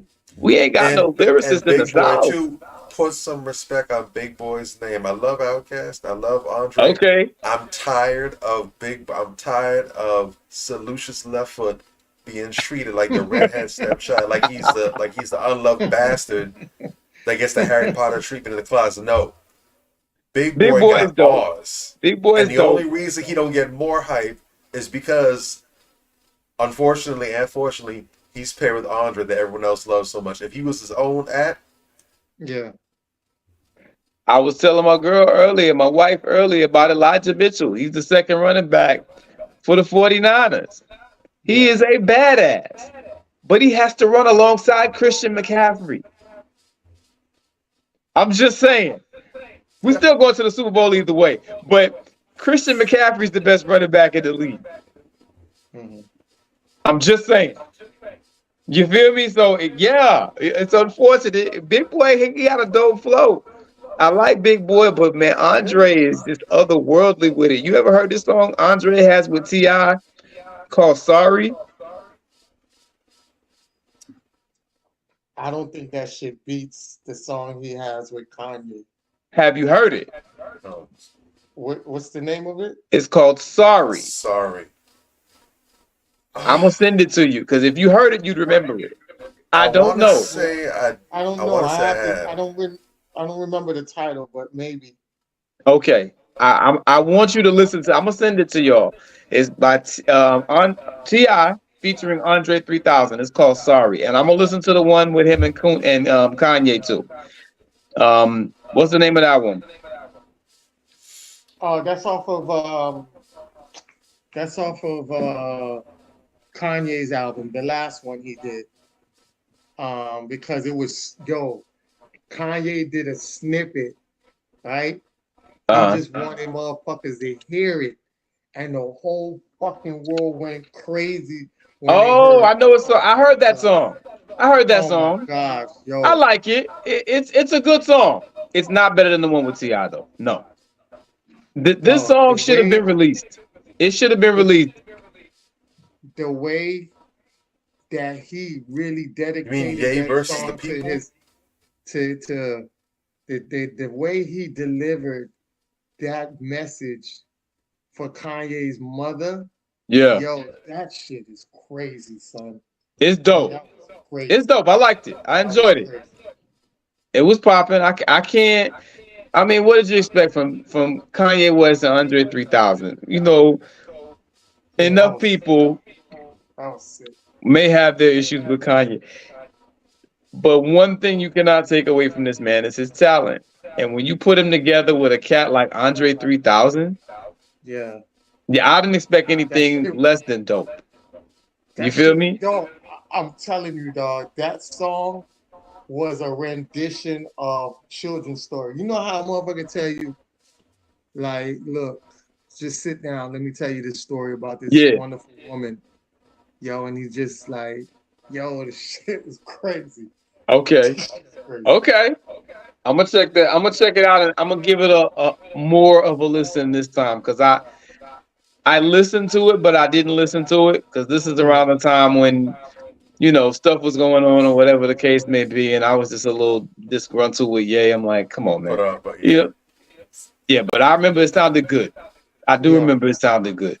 But again, with those two, I mean, those two could easily do an album. yeah. You feel me? And it will go to the moon. The one thing that I have against Andre 3000 that makes my blood boil when I think about him is that he stopped rapping. Yeah. That motherfucker right there, Jesus. I stopped rapping. I stopped rapping a long time ago because when you have people that's passionate about the music and you're Mm. not being inspired anymore, it affects the artist too. No, I You know get what I'm it. saying? I get it. Because when motherfuckers, I didn't even know that shit. Um what's his name? Killer Mike came on and he was like, yo, I had motherfuckers changing their verses and y'all ain't even know that. Mm. Because he was on a Mm. song with, I think he said he was on a song with uh Black Thought. I think his song was called Good Morning or something. Okay. And he said, yeah, motherfucker went and changed his verse I after don't they heard my shit. I don't blame him. My Killer Mike be bringing some Yeah, heat. yeah, he Killer Mike is does. a problem. But it was Oh, a indeed. lot of competition back then. You don't hear that type of stories with these Nah, motherfuckers today. nah. But Because they even all when you drugged go out. back to even LL, right? Uh-huh. LL and Cannabis. You know what I'm saying? Dog, the Legendary nigga heard the ones. verse and had to go over his verse again. You feel me? That went Like, left. That went dog, real left. But yeah, that shit was crazy. Like because when, it was about MCing. Now, yeah, see, verses are just about a check. yeah, You That's know what I'm it. saying? Drop me that 50, 80K, whatever, 150K, depending on who it is. Just drop me the check, and I'm gonna just come on your track and say whatever. A lot of times, it's just a fucking bunch of ad libs and bullshit. You know what I'm yeah, saying? Back then, it was about the craft. correct. It was about the craft. It was about the culture. It was about coming the hardest you could on that shit. You understand? 100%. Like, I'm gonna keep it a buck. I've said this a million times. I'll say it a million more. We start talking about people rewriting verses. People want to give Drake all these props. People want to give Lil Wayne all these props, and even Kanye to an extent. He kind of gets a pass because he's a producer. Mm, But when y'all heard Eminem come on Forever, mm, and you niggas didn't get back in there and rewrite your verses, mm. really? All y'all niggas get a side eye from me. Because Eminem dish ragged y'all on the song and said that he did it in the verse. And none of y'all ain't do shit. Bro, I don't What's respect that. I was what I verse was was that? legit mad about that shit. You dig? Forever. What song was that? Forever. Forever. It may not mean nothing to y'all, but understand that this counts Oh, for oh, me. oh, Yeah. What? Eminem dish ragged all of them on that song. yeah. It was, whoo. It sounded like an intermediate, an advanced rapper, a superior rapper against a He bunch of rappers who just made it to intermediate status. Like Lil Wayne's verse was just straight up whack to me. You know what I'm saying? Yeah, that Drake. was. He murdered Jay-Z on his track though. Oh That's yeah, the he did. Just what I'm saying. Eminem. People say what they want to say about him. You know what I'm saying? Eminem gets busy. You dig? That motherfucker can spit. Care what nobody say. His color aside, he gets busy. And Jay's verses were dope on that record. I feel like Jay should have rewritten his verses on that record too. And Jay-Z is the best rapper alive as far as I'm concerned at the moment. You understand? But on that song, I keep it real. I'm not a fan. I'm gonna tell it like it is. Eminem got his ass on that song. It just is what it is. Undoubtedly, that I can co-sign 100%. He definitely got in his ass. Bruh, it is what it is. To me, he should have went home and rewrote his verse. You know what I'm saying? I don't think he could have rewrote any verse that shit was just an epic verse, man. That's true too. Sometimes, well, okay, good point. Good point. Because listen, you know what's another epic verse that he did that just I don't give a fuck who was on that.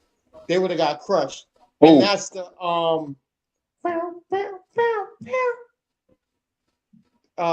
forgot about Drake. Drake. Oh, Forgot about Drake. Oh, he went in on that shit. Dog, he fucking Eminem crushed. is dangerous, bro. Murdered that. Look, Mixtape murdered that.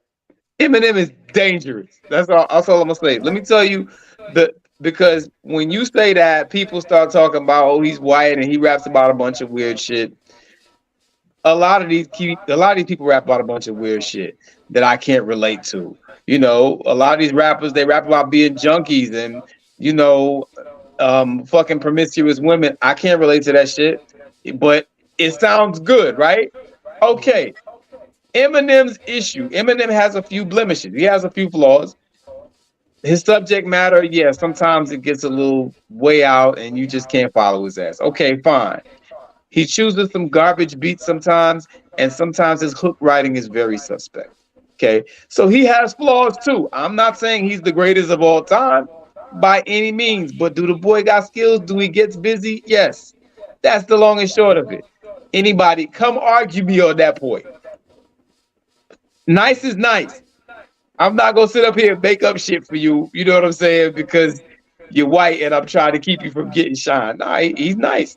There's plenty of other white rappers out there that say they can't rap worth a damn. You know what I'm saying? But the boy's nice. What you gonna say? Like you said on that Forgot About Dre, he murdered that shit. Yeah, and a few other tracks.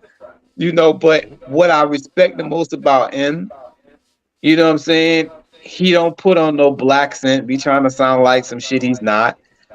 You know what I'm saying? He's a white boy that know how to rap, and that's how he sounds. Yeah.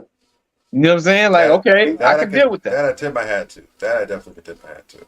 Yeah, I respect that. And just the fact that he don't be out here rapping about a bunch of shit he don't know nothing about.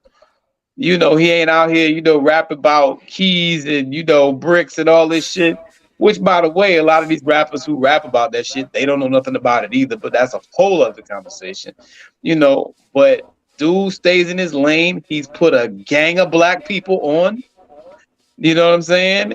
Yeah. I had a little problem with his ass back in the day when the information came out about him making that racist record, whatever. He owned it, came out, apologized for it. Hey, I did that shit when I was 15. It's fucked up. I'm sorry. You know what I'm saying? But I don't understand a lot of people when they bug up their ass about Eminem just because he's a white guy who knows how to rap. The one issue that I would take with him is that, and I don't know so much if it's really him. Yeah. Because that's something else that people need to be mindful about in general, where sometimes the person that you have static with, it's not really them, but it's other forces around them. I think a lot of the conflict is where it seems as though the industry is really trying, and white supremacy really trying to push him as the flagship artist, as one of the GOATs of all time for hip hop music now. Whether he has the juice to pull those strings, I don't think so. No. And I don't know if he'd even be aware of that's what's going on behind the scenes or if he would even care. But I don't believe that's on him. And I know recently I've had issues with other people where there's beef, there's confusion. Then when we actually sat down and talked and decided, found out, oh, it's not even you that we got a problem with. It's the way it's somebody that wasn't even involved in this directly that's Precisely. responsible for this beef that we got going on. So, Precisely. if he's being pushed, if they're trying to include him in everything and make him a focal point of everything, then can't really put too much towards him. You gotta look at the ones that's behind the scenes pulling those strings. It's easy Real to jump talk. at the ones who are in front. So, and but like you said, he's not really trying to be anyone other than who he is for the most part. At least not that I've seen. Mm-hmm. And to a large extent, that's why that's some of the criticism that he's had. Like, well, I can't relate to his music. I know I can't. I've never fantasized about trying to kill my mother. I've never tried to go ahead and murder the mother of my children, nothing like that. I can't relate to a lot of that stuff. Dude is But insane. he's been based off of what he knows. Yeah. And for better or for worse, people will either accept him or reject him based on Right. that. But he's standing on the square, and that has to be respected. Yeah. Yeah. So There's two. gotta there's gotta look two- at the bigger picture in some cases. There's two Right. people I want to give credit for talking about Eminem. Two people I want to give credit for is Supernatural, phenomenal lyricist, MC Agreed. Yeah. freestyler, and Mhm. the other one is Craig G, who is responsible for doing the battle verses on his movie 8 Mile. Very, Mm. very talented ghostwriter. I didn't know Craig G. You talking about the Craig G from the Craig Juice G, Crew? yes. The What? Craig G, yes. I did not know that he was a while behind ago. that. Yeah. I heard that a while ago. I found out about that. I was like, oh wow. I thought M did it. Nah, Yeah. it was like Craig G did it. I was like, yeah. But Craig G was one of the supreme battlers. So it Yeah. stands to reason, it makes sense. Yeah. You Yeah. know. Craig G's a legend in the game too. He was on the yeah, original yeah. Symphony. Yeah, yeah. I Remember mean- him and Supernatural went at it, and that was like that was before we had this King of the Ring and all this other stuff that we got now with the underground. So Yeah. they had an epic battle in New York. You know what I'm saying? I gotta look that up. Craig G came out with that one. You know what I'm saying? Mhm. Very super dope dude, man. My hats go off to Craig G. They definitely need to do a biopic on Craig G because dude's a goat. No Dude's a doubt. goat. Shout out to Craig G. I did not know that Craig G was still around. I did not know. Yeah. But I remember him from back in the days, like back in the 80s. I didn't know he was Yeah. still around and that he'd come back in that form. You know what I'm saying? But Mhm. when you, and this is another thing. This is another point that M gets. You know what I'm saying? Mhm. M knows where the culture is, Mhm. and he goes there. Look at some of the people that M surround himself with: Dr. Dre, Craig G, 50 Cent. Come on, bro. Correct. And I the one problem I have with M that he pissed me off, and I don't know if this is him or others, but he never really put, from what I understand or from what I hear, he never really put a battery in the back of Slaughterhouse. Mm. I love Slaughterhouse. I think Slaughterhouse could have been fucking, man, all these bum ass rappers that we got out here today and they bullshit. I think Slaughterhouse could have been a serious response from the lyrical faction of hip hop to these clowns. You know what I'm saying? Like, well, them boys was lethal.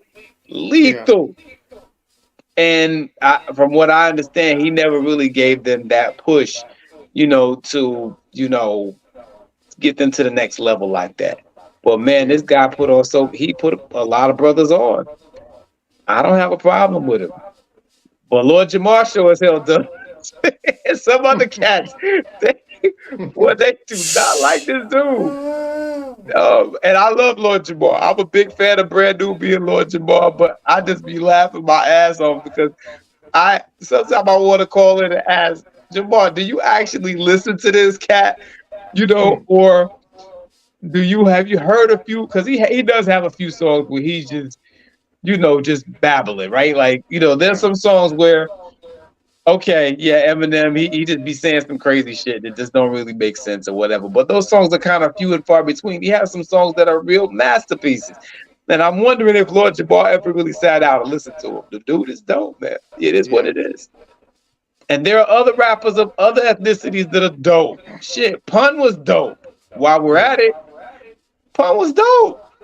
I Mhm. think Fat Joe is dope. He need to stop running around talking about how hip hop was started 50-50 with Latinos. That's bullshit. But Fat Joe is dope.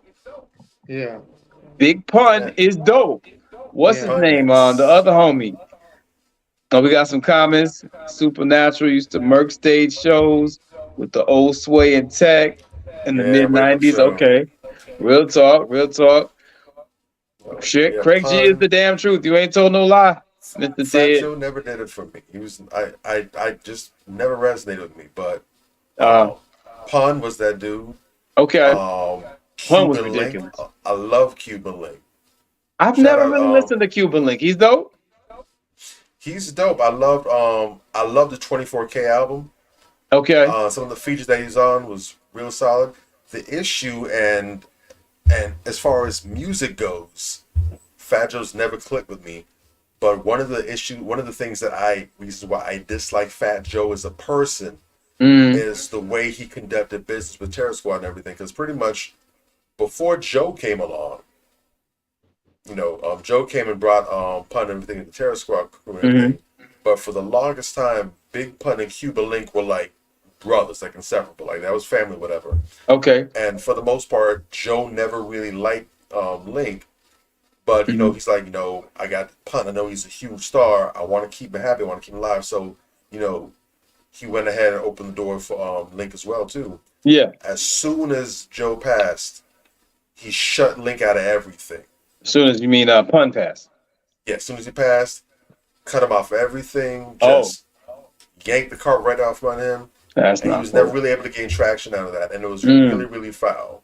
There was Uh, also other complaints about how he mishandled business, but he was. It was very suspect the way he conducted the business after Pun move. It was like almost like he pretty much came and just bogarted everything. Um, I've heard so that. I never liked him for that. Yeah, that was really foul. Oh no, Yeah, I hear you. It's some cats that I don't rock with just because some of the stuff they did was just kind of green too. You know what I'm saying? I think that kind of falls in the vein of what you're saying there. You know what I'm saying? Some cats in hip hop, like I will just never. I can't listen to them because I can't take them seriously. Like you know what I mean? This little green shit they did, and I don't know the particulars, but I hear what you're saying. I've heard mm-hmm. similar things because for whatever reason, his family don't care for him. Oh Pun's yeah, family don't care for Joe like that or whatever. So, I mean, it is what it is. I try to stay with the music. I try to stick with just the music. Joe musically has been pretty solid. Whatever. Joel Ortiz is another Latino rapper that I rock with from shout out to Slaughterhouse. Drill That Teams. boy is nice. It's some. So yeah, it's some. People like to say, oh, we hate people of other races, rapping or whatever. And, you know, you can't um say that only black people know how to rap. I don't think anyone's saying that, but a lot of times, people come along with the cultural appropriation hustle and, with their disrespect, and we just not having that shit. That's why I can't. I've been a Busta Rhymes fan for a very long time, but Busta Rhymes has been running around saying a lot of very disrespectful things about foundational Black Americans and our culture. He said something. I sent y'all the video clip where he's talking about how Yeah, Americans ain't got no culture and their shit is our shit, and like, who the fuck you bring your ass over here for then? You understand what I'm saying? right, Like, no, Americans do have a culture. Yeah. Black right. Americans are the culture. And the culture that you are borrowing from and that you're a guest in, hip hop culture is Black American culture. You understand what I'm saying? Like, for that reason, I just can't even listen. Like, yo, I deleted my Busta Rhymes playlist. I got so mad. I'm You know what I'm saying? Because it's I'm like, so dude, disappointed, dude. But what is you wrong know, with this nigga? And he Like keeps Jason said, you repeating got this to shit. watch these old niggas. He keeps repeating this shit like he knows what he's talking about. Yeah. You understand? Like, And no. it's especially disrespectful because the funny thing about Busta is, Mm-hmm. for as long as I've been listening to him, I'm talking Yeah. about listening from his back catalog all the way back from his organized fusion days Yeah. to present. It was only about This is a new school. 2023 now. It was only about in the late 2010s that I even knew that Busta was Jamaican. Agreed. That was a shock for me. I'm like, man, your whole career just about you've been FBA, or at least in terms of the way you sound. Now all of a sudden you get put on a couple of tracks with some Caribbean folks, whatever. You start bringing out It's some patois on your insane. verse, and you just discover you're Jamaican all of a sudden. Now all of a sudden, FBA had no culture. It's insane. And what's Like, so wild, I hear you on that. What's so wild to me, later on in that same clip, he goes on, this is the coon gene in action. This is where I have a real problem. Because now you cooning. Later on in that same clip, he goes on to talk about how he got comfortable being with putting his West Indian, culture into his music because he heard Latinos doing it. He heard Latinos putting the Latin stuff in the music, and therefore he got more comfortable and he felt as though Black Americans didn't blow your ass up, nigga, when nobody knew who the fuck you was. And as though Black Americans talk down on you whenever you put your Jamaican culture in your music. Black Americans never shitted on Busta Rhymes and said, "Oh, get that Jamaican bullshit out of here." That but never that's happened. also supreme cap. Talk about you didn't get comfortable until you heard later on you heard the Latinos infusing their culture in the rap music. Sir, What is this I'm nigga I'm talking about? I'm pretty damn sure uh Christopher Rios, Big Pun, Yeah. was active in the early 90s. Mm-hmm. Yeah. I mean, I'm Capital just saying. Punishment, Just saying. the first Latino to win a platinum album Uh-huh. in the hip hop rap category. That was early in your, well, for the most part, that was early in your career. So you Right. heard other artists dropping bars. One of the most notable pun bars ever. You ain't even in mi clase. Yeah. Real Man's talk. dropping Spanish all up in his music. Terror Squad dropping Spanish in their On music, and other Latino every artists. song. On the hook. Boricua, Morena, Boricua. And on the hook. And all y'all New Yorkers. So did you And, just happen to miss this whole era? What? and But shout out to Big Pun. but Big Pun kept it belies. real. Big Pun thanked Black people for welcoming Yes. Latinos into hip hop. He didn't come out and Yes. say no bullshit like they created hip hop 50-50. He thanked Black people for welcoming Latinos, Boricuas in particular, into hip hop. Find the clip. It's out there. The I OG respect the hell out of of that. Latino rap, of Latino hip hop, the Yeah. OG right there, the Even back in the trailblazer. days. Look, even back in the days, Black Americans have always loved hip hop mixed with West Indian culture. Ghetto Red Hot by Supercat. He has a reggae version. The version that blew up was the hip hop version. We are Correct. rude. Why you throwing up that back no chat? That shit. The version that blew up was the hip hop version. Okay? What's his name? Mad Lion. They used to be down with BDP. 2 minutes of guns and not Mm, enough time. Nigga, what? Yo, the history of reggae artists collaborating with hip hop artists and contributing to the culture is a rich one. You understand what I'm saying? No one's correct. saying that Latinos or, Jamaicans or anybody else didn't contribute. But to sit up here and say that you created it, y'all niggas lying. You Stop. all have been, you all And are and always have been guests in the art form. that's it. And don't get it twisted, the contributions have been liked and appreciated and respected. However, you are still guests. Ain't Yeah, nobody gave you no house key. You right. ain't got no parking pass. Ain't Real nobody gave talk. you the garage door codes. Real talk. Real So you talk. smelling yourself too much. Calm all that down. Take that bass out your voice. You don't Listen, pay no bills under n- this roof. real talk. And I'm gonna keep it a buck. Like I said, Black Americans are typically very accepting of whatever works. If it sounds good, they fuck with it. Mellow Man Ace, back in the days, came out with a song where he's rapping in Spanish, mentirosa.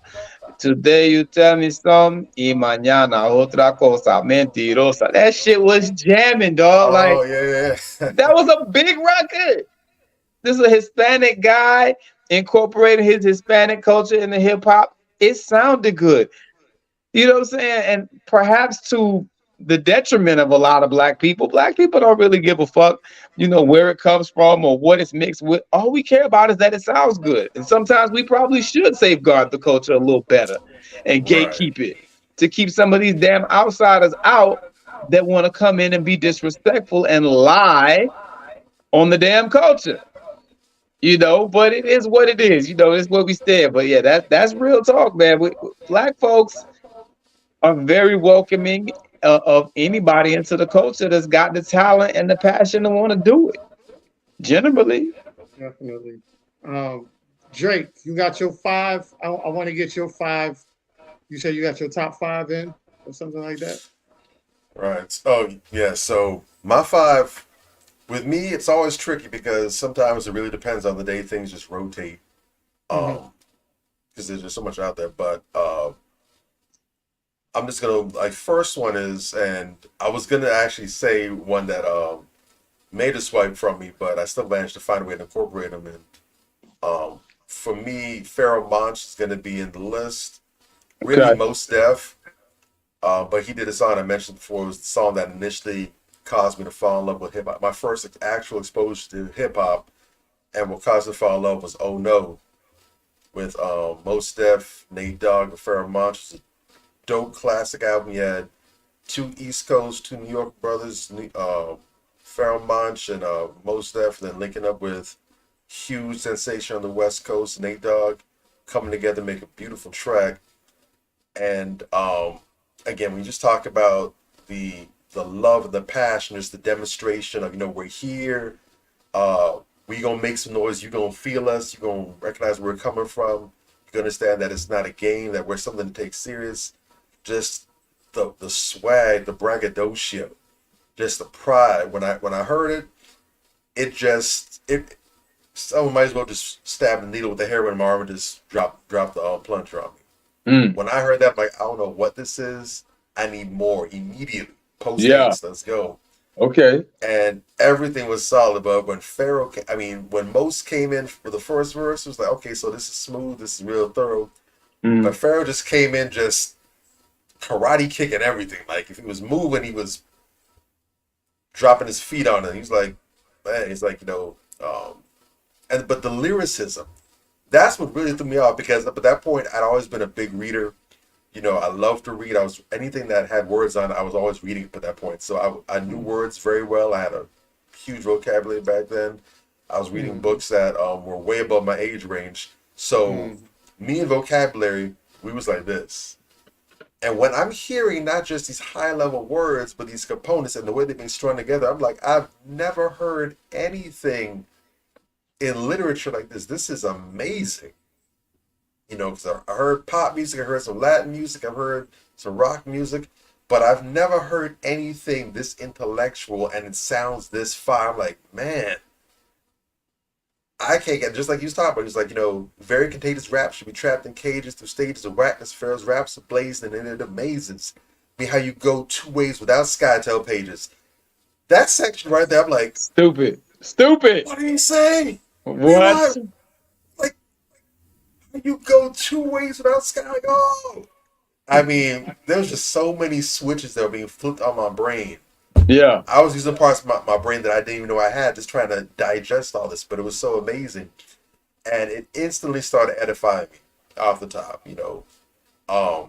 And at that point, I was really discovering music as a whole because I was getting into bands. So I was going from a place where I'm listening to music, where now I'm creating music. So at this point, this is around sixth grade for me. I was getting a whole crash course in music. I'm listening to quality music. I'm learning how to create music, actual, not just sing, but actual creating music, playing instruments and everything else. And then I started beginning to write at this time using poetry, writing songs and everything, putting stuff together. So everything is just being built in me and cultivating me at this point. So um, it was a whole genesis at this point where I started really discovering just not how important music was, but what all music can be, what it actually does for you, and how it's such a vital component for life. No So that was doubt. my first one. The next one I would touch into would be Tupac for sure. So Tupac, I definitely have in my top five. Where it can bounce around sometimes. Sometimes might be number three, could be five today. But Tupac, just for being a total package, he was never really known as being a very lyrical rapper per se. But I definitely feel like he had when you start talking about those intangibles, he also had a heart element. Like what he might have lacked in the track in terms of vocabulary, metaphors, similes, those different elements. He made it with heart. Like you felt where he was coming from. The impact Hmm. sometimes that charisma that can really sometimes take on just as much of an impact as anything else. And for me, the song that always really demonstrated that, and I think it was the song where he might have been at his best too, was "Until the End of Time." And just the whole way he rode the beat, just the depth of the lyrics, the storytelling, just the emotion that was conveyed. And to this day, anytime I'm feeling down or I'm just not even down, but just reflecting, I'm just like in a pensive state of mind, I put that song on, I just kind of like zone out a little bit. And the depth that he went into with the track was just really thorough. I love the fact that they had RL on the song. I think he's a perfect accompaniment for it on the track. Hmm. Shout out to RL Hugger. Dope dude. The work that he did with Rough Ends, and he also has some writing credits on a number of other hit songs as well too. So one of those guys that's might be known for one thing, but really had a lot of influence in R&B at that time as well too. Big ups to him. Hmm. But that's my one for Tupac. Next song, tapping back again, I got to go to Outkast and the contributions. For me, and there's so many different songs that you can point to, but I know you guys covered a lot of the older stuff, so I am trying to tap into some of the Sure. not recent as in 5 years ago, but some of the more modern hip hop that's out there. Hmm. Was the art of storytelling part four. Mm. Now, you know, we all know it's no secret, Big Boy, Andre, they got bars, they got songs. But when I heard that track, and I like DJ Drama anyways. I like DJ Drama's overall style and attitude. I like how he uh really represents the tracks that he's a part of. Sometimes you have these DJs or these guys like DJ Khaled who hop on tracks, and I feel like they don't really contribute anything, or they're just there for hype purposes. Hmm. Drama to me, even when he's just doing like his little, talking portions, he's just, narrating or just doing his little, whatever at the top of the track, maybe midway or towards the end. I always feel like he imparts something to it. It never Okay. feels isolated or like he's doing. It always feels he's not ad lib. We the best or this is mute. No, it feels like he's really doing something to kind of shepherd the song and make it personal. So I always Okay. appreciated that out of him. Okay. But that whole song, man, and the way Andre kicked it off, just savage. I'm watching her fine ass walk to my bedroom. I thought to myself, that's the shape of things that come. She said, why in the club you don't make it precipitate? You don't make it rain when you don't make a thunderstorm. I'm like, why? The world needs sun. The hood needs Yeah. funds. There's a war going on, and half the battle is guns. How dare I throw it on the floor when people are poor? So I write like Edgar Allan to restore. Got a cord umbilical attached to a place that can't afford no landscaping, no window draping. This old lady said that if you ain't got nothing good, say Nathan. That's why I don't talk much. I swear it don't cost much to pay attention to me. I tell it like it is, and I tell her how it could be. And Yeah. Big Boy's verse is no different. He comes after, Yeah. and He there's no nasty. drop off. Just the Nasty. damage that was done on that whole song. Yeah. And the beat was stirred, but it wasn't anything heavy, wasn't mad 808s, but everything was simplistic, but so thorough. Mm-hmm. Fine details, so much nuance. And again, those intangible things that you might not even be able to put a finger on. You might not even be able to name what it was that occurred. But it's undoubtable that something extra was done here, here, and there.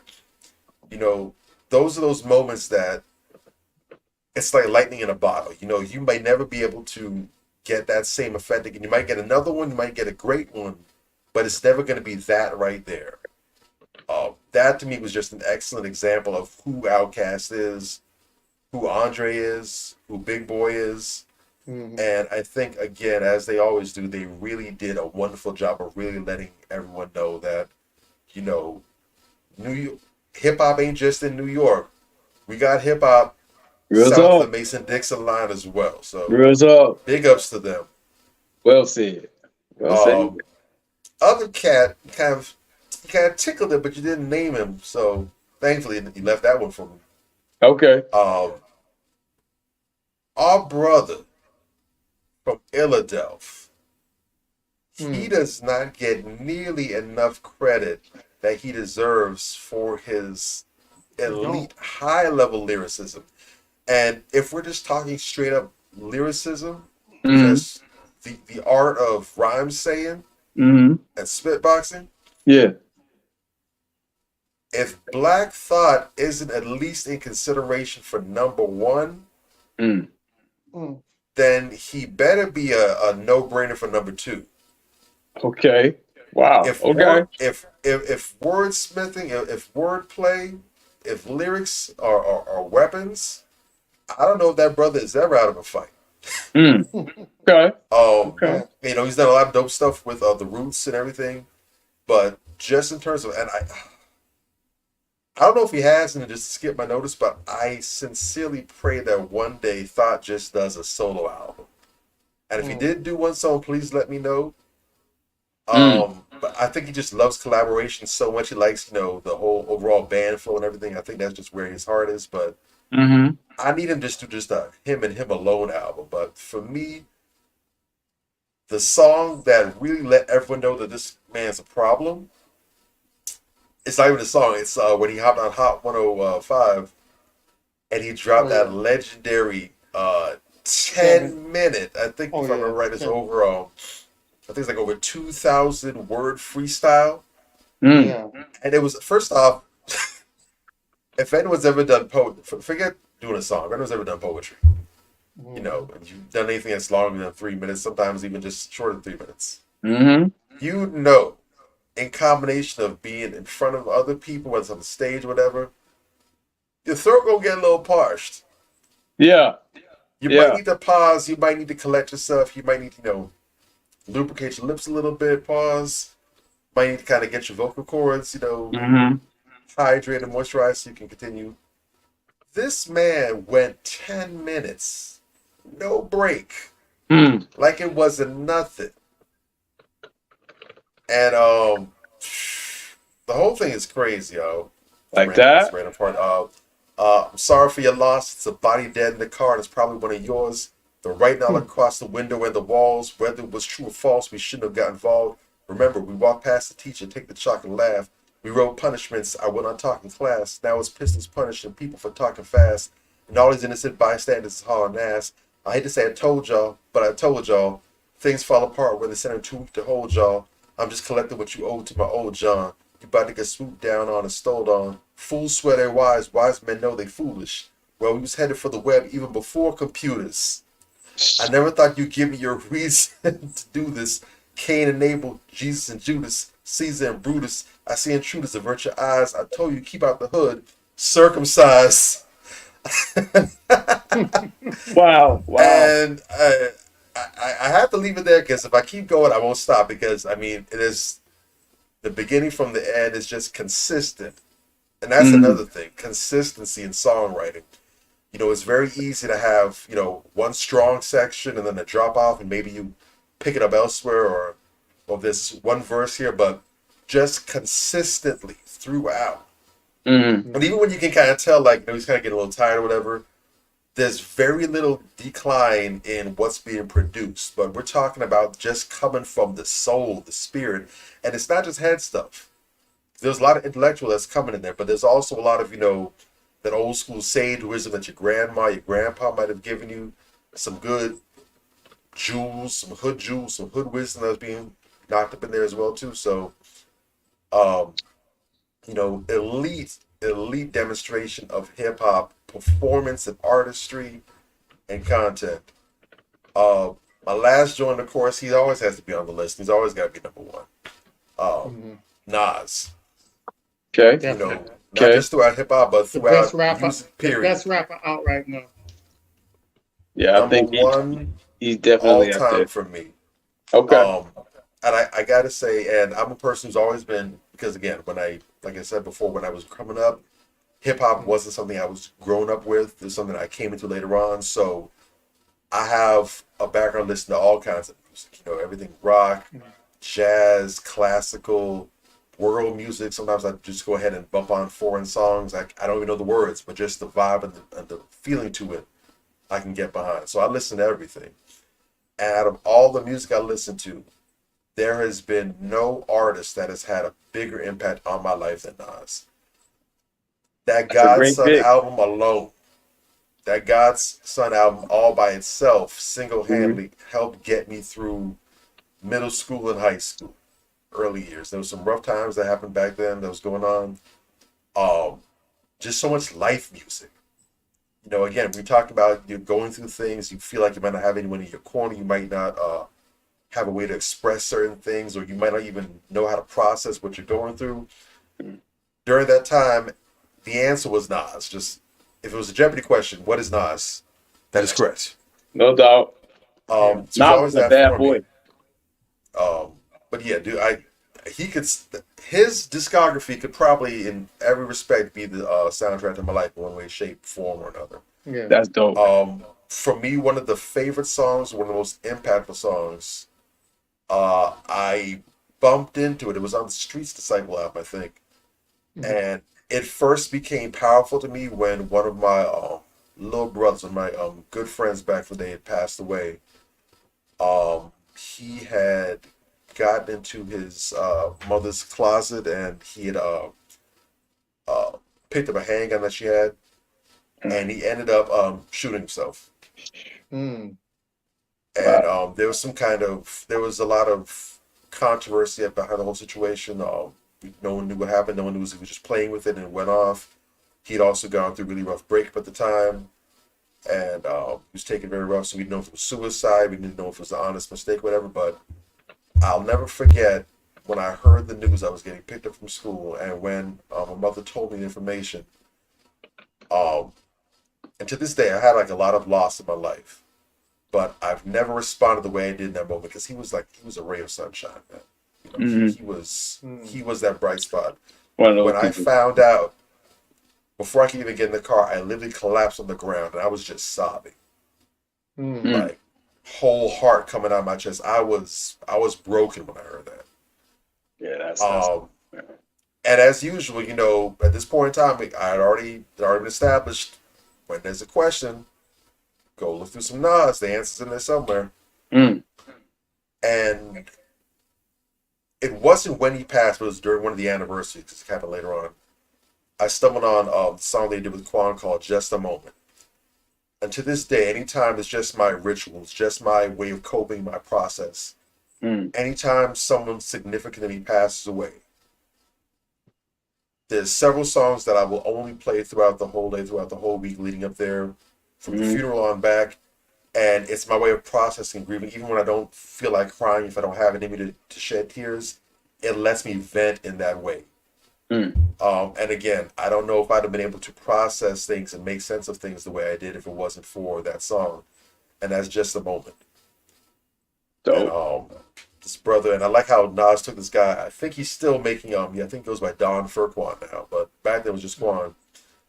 And Quan kicked on, was like, can we please have a moment of silence? That's what my niggas do in years of confinement, and for my soldiers that passed over, no longer living, that couldn't run whenever the Reaper came to get him. Can we please pour out some liquor? Symbolizing, let's take time to consider that Throw our thugs in here, the love is here. Or we gonna rep till slugs kill us here. This for my dogs stuck in the struggle, trying to gain. Smoking trauma, stiff and raw while selling cocaine. Trapped in the game, not knowing how to stop and get by. To live alive. So instead they live to die. Can we please have a moment of peace? For every G that fell for us, flag in the streets, blood in the thug and folk in the local, crip and the creeping, Latin the king, and this a poor righteous teaching. And then it goes and just says, you know, as day comes and night falls, for the rest of our lives we miss y'all. And even though life must go on, we still mourn while wishing y'all were home.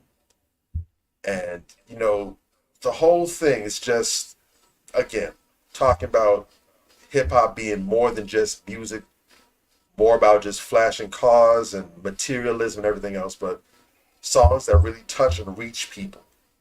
Right. Because if hip hop was only about those things, talk about how many VVS's I got on my chain, you know, I get hella bitches, I get mad hoes, or you know, money, this, that. If that's all hip hop was about, there's no way that it would become as big as it is today. Right. Yeah. There's no way that we'd be celebrating 50 years, 54 more years of Mhm. hip hop and everything. Because that's not sustainable. You can't. That's, you know, you can't make a life off of that. Right.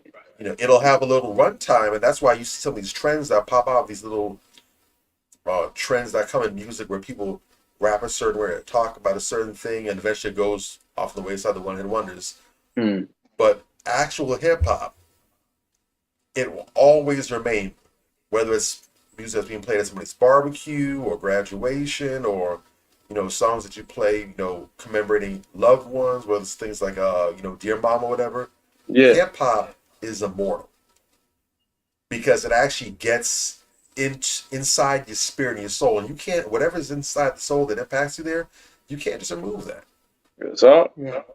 You know, so you know, for me, Nas has been that artist, and I believe that's also the reason why he's had the longevity that he's had. You know, he came out, Illmatic dropped in, what was that, 91? Yeah. And Yeah. here we are, and from the 90s, hella active, the thousands, hella active, the tens, hella active, Yeah. in the 20s, hella active. Already got about 2 or 3 projects out already in this decade, and all finding commercial success. You know, he's there. He's you know, doing collaborations and working with other artists. He has a whole bunch of newer cats on his label, Mass Appeal and everything. You know, he's always relevant, and he never seems like he's out of his time, like he's a dinosaur that just hasn't passed off yet. He's always found ways to stay relevant, and I think a large part of that is because he's always opted for style as opposed to fashion. Mm. You know, he'll drop some new bits. He'll drop some newer terminology that, you know, wasn't talked about back then. He used some newer terms. You know, I remember off of the first King's Disease, he dropped that track with A Boogie to the Hoodie, YKTV. You know the vibes.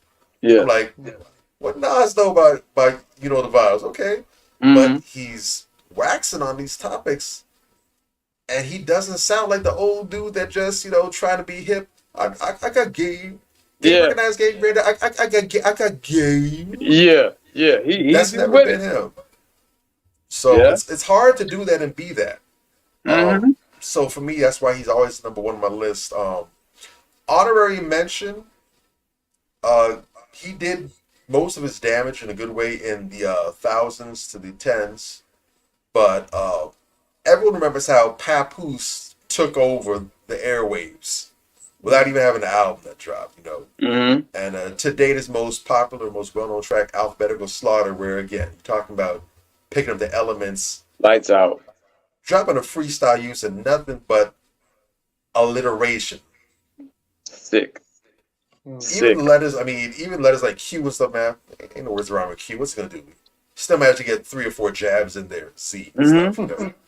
And it all makes sense, but just showcasing that dexterity, you know, the lyrics of his mind, classic stuff. But even his songs, he had some solid ones too. There is a song that he did with Bust, and I've never had success finding it. I think it was on a mixtape, which is why. I think it might have been Fun Master Flex joint. But called Drop It with Busta Rhymes. And man, that was a nasty, nasty track, man. Like that? Just really dope. He's like, it's like, oh yeah, I did have that. It's like a gun of mine, a mind a gun. Define which one is the surviving one. You say the mind's it means to survive and define it, son. Rappers use the mind, sense the mind behind the gun. The mind refines the dumb, guarding them for time to come. Drop it, son. Gun of mine, a mind a gun. Define which one is the surviving one. You say the guns it means to survive and define it, son. Where you get your power from when drama comes behind the gun. Power is money, money's power. And then he goes and gets political and shows that, he can do more than just rap about the streets. It's like, mind over matter. Silly. You need common sense so you can analyze and study current events. Politics got me sick to my stomach. I'm feeling nausea. Can't go to Atlantic City to get my dollars up. The casino shut down from the bottom up. Lost a lot of money out there. Feel like they're robbing us. The governor, he a billionaire. He got a lot of bucks. Guess all the money he made is just not enough. Suicidal bombers in and out of LaGuardia. Governor Cozine scared of the mafia. His way the highway, no hesitation. It's about to be a political assassination. And they say the terrorist that plans to blow the Holland up, push the water into Manhattan to flood the island up. They say it can't happen. Man, they always lie to us. The Hudson River got enough water to fucking swallow us. So, going back to those NWA Public Enemy days where, again, we wasn't checking for CNN, NBC, whatever. We turned to rap music. Hip hop, again, was the journalist of the streets. So tapping into that, relaying on some of the, and I remember what happened back then when they did catch those terrorists, I think when Wicked 9/11. And supposedly the working theory was that, what happened with the trade tower, that was only the beginning. It's supposed to be a whole lot of other things that happened. And one of the events that they said that was full was supposedly there was a plan to blow up the Holland Tower, the Holland Tunnel. Excuse me, that goes under the Hudson, I believe. Right. But around that time, they're still trying to play all that information close to the chest, so it wasn't that bad, because they don't want people panicking. He's like, nah, man, you talk about this can't happen. Even if they were successful, it wasn't gonna be damaged. He's like, dude, this is the tunnel that connects Manhattan. If this thing floods, it's the whole Hudson that's pouring in. There's plenty of damage that's going to wreck the whole city or whatever. So, again, that transparency and that real talk, which is what made groups like Public Enemy and NWA so powerful, is because nobody's trying to filter anything or censor anything.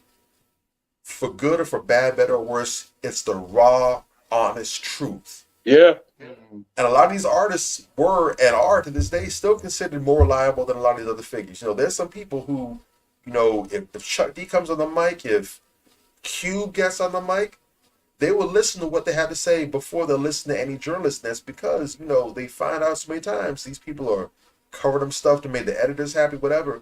But these artists, they have no master. Exactly. And they're credible. The master is the people. That's who they have that allegiance to. So they don't owe Turner Broadcasting. Right. They don't owe Rupert Murdoch anything. Their loyalty is to the streets. And so, just going into, again, what hip hop is supposed to be and what it represents and everything, that's what it boils down to. So those are my 5, technically my 6. And that's by no means the whole list. Some of them really aren't even top 5 either, but again, just standing out in terms of significance and the way that they've represented the culture, the art form, the lifestyle, and what it really means to say that you are hip hop, that you're a part of hip hop, that you're an ambassador for hip hop. Real talk. Real talk. Yeah. Very well said. Yeah, definitely. All right, so that's what we have you guys wrapped up for the hip hop. Hopefully that you guys took in the session, and a lot of the songs you guys probably might not have heard of before. So go check it out. Get in tune with some of the great lyricists and artists of hip hop. Some of the great what you call the holy grail of the groundwork of what was established. You know what I'm saying? We gave you a lot of artists that really put in a lot of work and really pushed the culture forward in a creative way. So go ahead and find it out. Do your own digging, research, and start listening and trust me, you will appreciate a lot of the lyrics that you read or you hear from these artists. So, with that being said, we're definitely going to go into our next segment for the night before we get out of here. Yo, And you guys already know it's the hell yeah and hell no. All let's right, go. let's go. Let's get it. Let's Yeah. run through it. All right. So here we go. All right. First up, flan. Hell no. Flan. Hell no. The dessert. Flan is okay. I That like shit flan. nasty as hell. Oh, well, you might think it's Well, okay. Okay. I ain't yeah, mad Also at it. depends. I'm Depends on part where you get it Spanish. from. Yeah, it depends on where All, you get it from. all, You're all, right. all, all flan ain't good. I've had some flan that's disgusting. I've had some that's. Hey, let me get another one. That shit Yeah, But tastes so wet. Mm, it's hit. it It's hit or depends. miss. mm. Yeah. All right. Next up is Jada Kiss. Fuck yeah. Hell Hell yeah. yeah. I love Hell Jada. yeah. She said she Mr. was a model Raspy. for a year and a half, and then she took her pins out, then her hair dropped down to her calf. I knew her man, he was just up north from what it got left up north, but he was a chef up north. Man, Yo, that boy is knock yourself out. nasty. What? Mr. Raspy. Top That boy five Yo, dead he or is alive. said, nasty. he said, I hit it over the fence. I roll the window down so I could see over the tents. Oh man. Yeah, Dude he's is silly. Silly lyrics. Silly. Bars for days. Bars. yeah. Antoine Farquhar. Is that I'm Hell saying his yeah. name right? Anton Who's that again? Fuqua, Yeah. the movie producer. Yeah. Oh yeah, yeah, He's the yeah. one that. Black He's the one that. filmmaker. Yeah, yeah, He's yeah, the one yeah. that did the Transformers film, Phones, right? yeah. He did one Correct. of them, yes. He also did one of the last Creed before the new one. Yeah, He a monster. Mm, Yeah, definitely. he a monster. hell yeah. Next up is Dame Dash. Fuck yeah. I fuck with Hell Dame. yeah. Hell yeah. Hell to the yeah. Boy. Shout out to Dame. Ooh. Shout out Dame, to Dame Dash. he gets his He, flowers now. I don't believe Dame Dash is really going to get the flowers he deserves until he's no longer here with us. But from top to bottom, that brother has consistently been thorough, yeah. and especially in the circles that he's been in the industry that he's been part of, and everything. It's hard And he's to be unapologetic. thorough, and even when he's taken loss or has setbacks because of being thorough, hasn't wavered. Real talk. Yeah, plus Big ups to him. he's very unapologetic about it. So That's what I definitely, like about him. yeah. And That's what I and like not about just, him. and not just unapologetic about it, but also realistic because and he pushes this, and I love him for doing that as well too. Because he's so unapologetic, he's always been very adamant about having control and power, having your own, Yeah. being your own boss, so that no one can have your nuts in the vice. Because it's very difficult. Doesn't mean that you shouldn't do it, but it's very difficult to be unapologetic like that when other people have your nuts in a vice and they just got to squeeze and you have to take L's or you have to make difficult choices like, do I stand what I believe on, or if I do this, my family's not going to be able to eat. So now I have to bend and kiss the ring. But when you have the power of yourself, you don't have to call him a master. You can, be self-sufficient, self-reliant. It makes it a lot easier to stand on your own 2 feet. And I love how he pushes that and promotes that. So he's saying, Yeah. I'm not just saying, have these principles and just suffer because of them. I'm saying you can have it both. You can have the principles and you can still not be lacking for anything. Real talk. That doesn't get said enough. A lot of people only come with one or the other. They're saying, get paid by any means, even if it costs you your values, your soul, your principles. Then you have some that's saying, well, make sure you stand for what's important. And who cares if you gotta sleep on the street tonight because of it? Nah, you can do both. You need to do both. Real talk. Yeah, correct. All right. Next up is Chris Paul. Yeah. Hell I no. fucks with Chris. Hell yeah. I don't like Chris Paul. You don't like Chris Paul? No, I think he's overrated. I think he's coming to Golden State now. Show me. Okay. That's why you're really mad. Prove it to me. Because I'm not That's why convinced. you're mad. I'm not convinced. That's Hell why no. you're mad. All right, Seems like a next up. nice enough guy, but can he play basketball? My question. His We'll see. postseason record, unfortunately, leaves much to be. To be honest, it's not even his. It's not that he's not a good player. The problem is his ability to stay healthy going into the postseason. That's the issue. That to Because I me, mean, I don't know if anyone can deny that during the regular season he's a problem. Great distributor, great playmaker. He can get some points as well too. He's great defensive mind. Sure. As someone who historically has almost always had Chris Paul on his fantasy teams, I can tell you the man gets busy with them steals and everything else. But his greatest flaw has been his ability to actually be there for his team in the postseason. And like the boys Cam and Mace be saying on It Is What It Is, the greatest ability of all is availability. Yeah. there you go. He's fair. So, Prove it. That's all I say.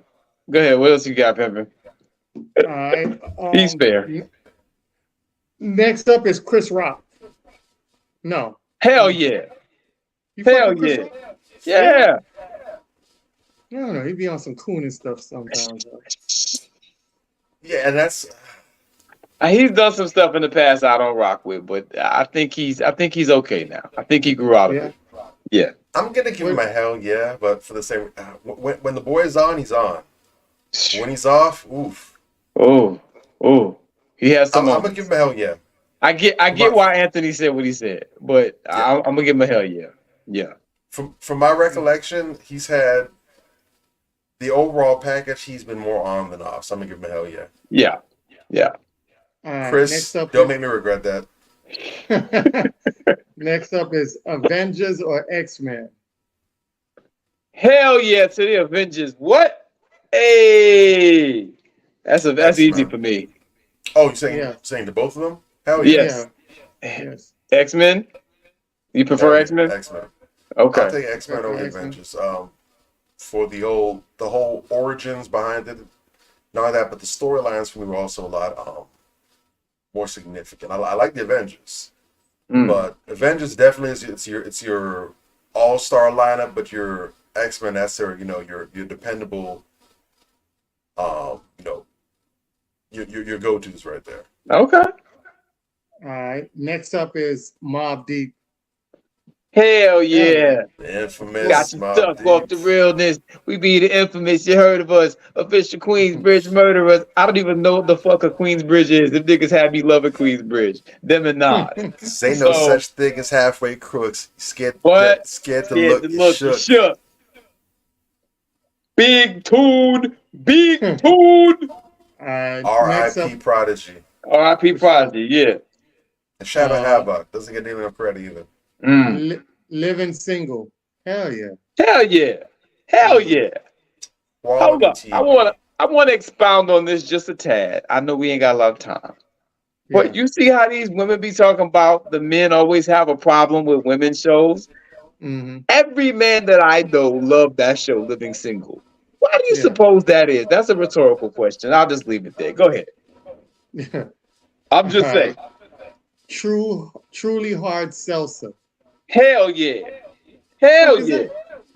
Really? Truly Hard Seltzer, yeah. Okay. What's that? Truly, it's Truly a hard seltzer. One of those alcoholic seltzer joints that they got out. It's good. I never had it. It's really good. Try that shit. What is this? Something you acquired after marriage? Nah, I've been drinking that shit before. Wait. Why was that said? Wait a minute. That was weird. That shit was weird. That was the shot. What's up? No, you know how we're short on time. Let's get into this. No, you know how sometimes men we get married and our women have us trying new shit. Yeah. So I know, like even when I'm in a relationship and I run across a woman that is very open to a lot of shit. It's like I learned shit that I normally wouldn't even fuck with. So that's why I asked them that. Nah, truly is dope. It truly is. It has the same alcohol content as beer. Oh, okay. I never heard of it. That's why I asked. Yeah, it's not light. It's not light like some of that Smirnoff shit and whatever. No, it ain't. It's not like a fruit punch. No, It's Oh, real. so It's is good. it like a faux So loco? it's truly her and son. Is it like I don't know I what the hope fuck that not. is. I don't know what that is. faux That's loco? good. They know Four Loco was death. I You don't, can't. Faux never loco. heard of Okay, it. faux loco is like natural ice with flavor. Nah, nah. Oh, I ain't never seen natural. I've never seen natural lights do to people with Four Loco does to people. Look, I've seen. I've low key seen people stuck like meth on that stuff before. All right. All uh, right. Next up, Rick Ross.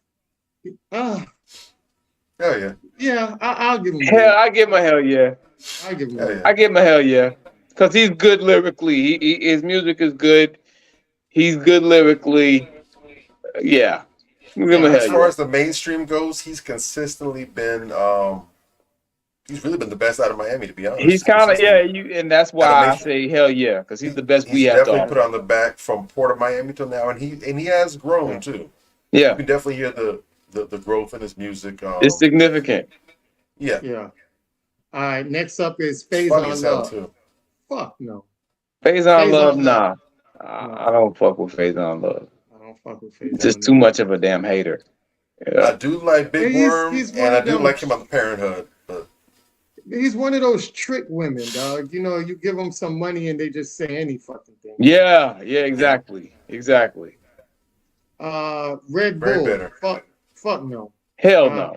No, I don't fuck with Hell no. Piss water and garbage. Hell no. No.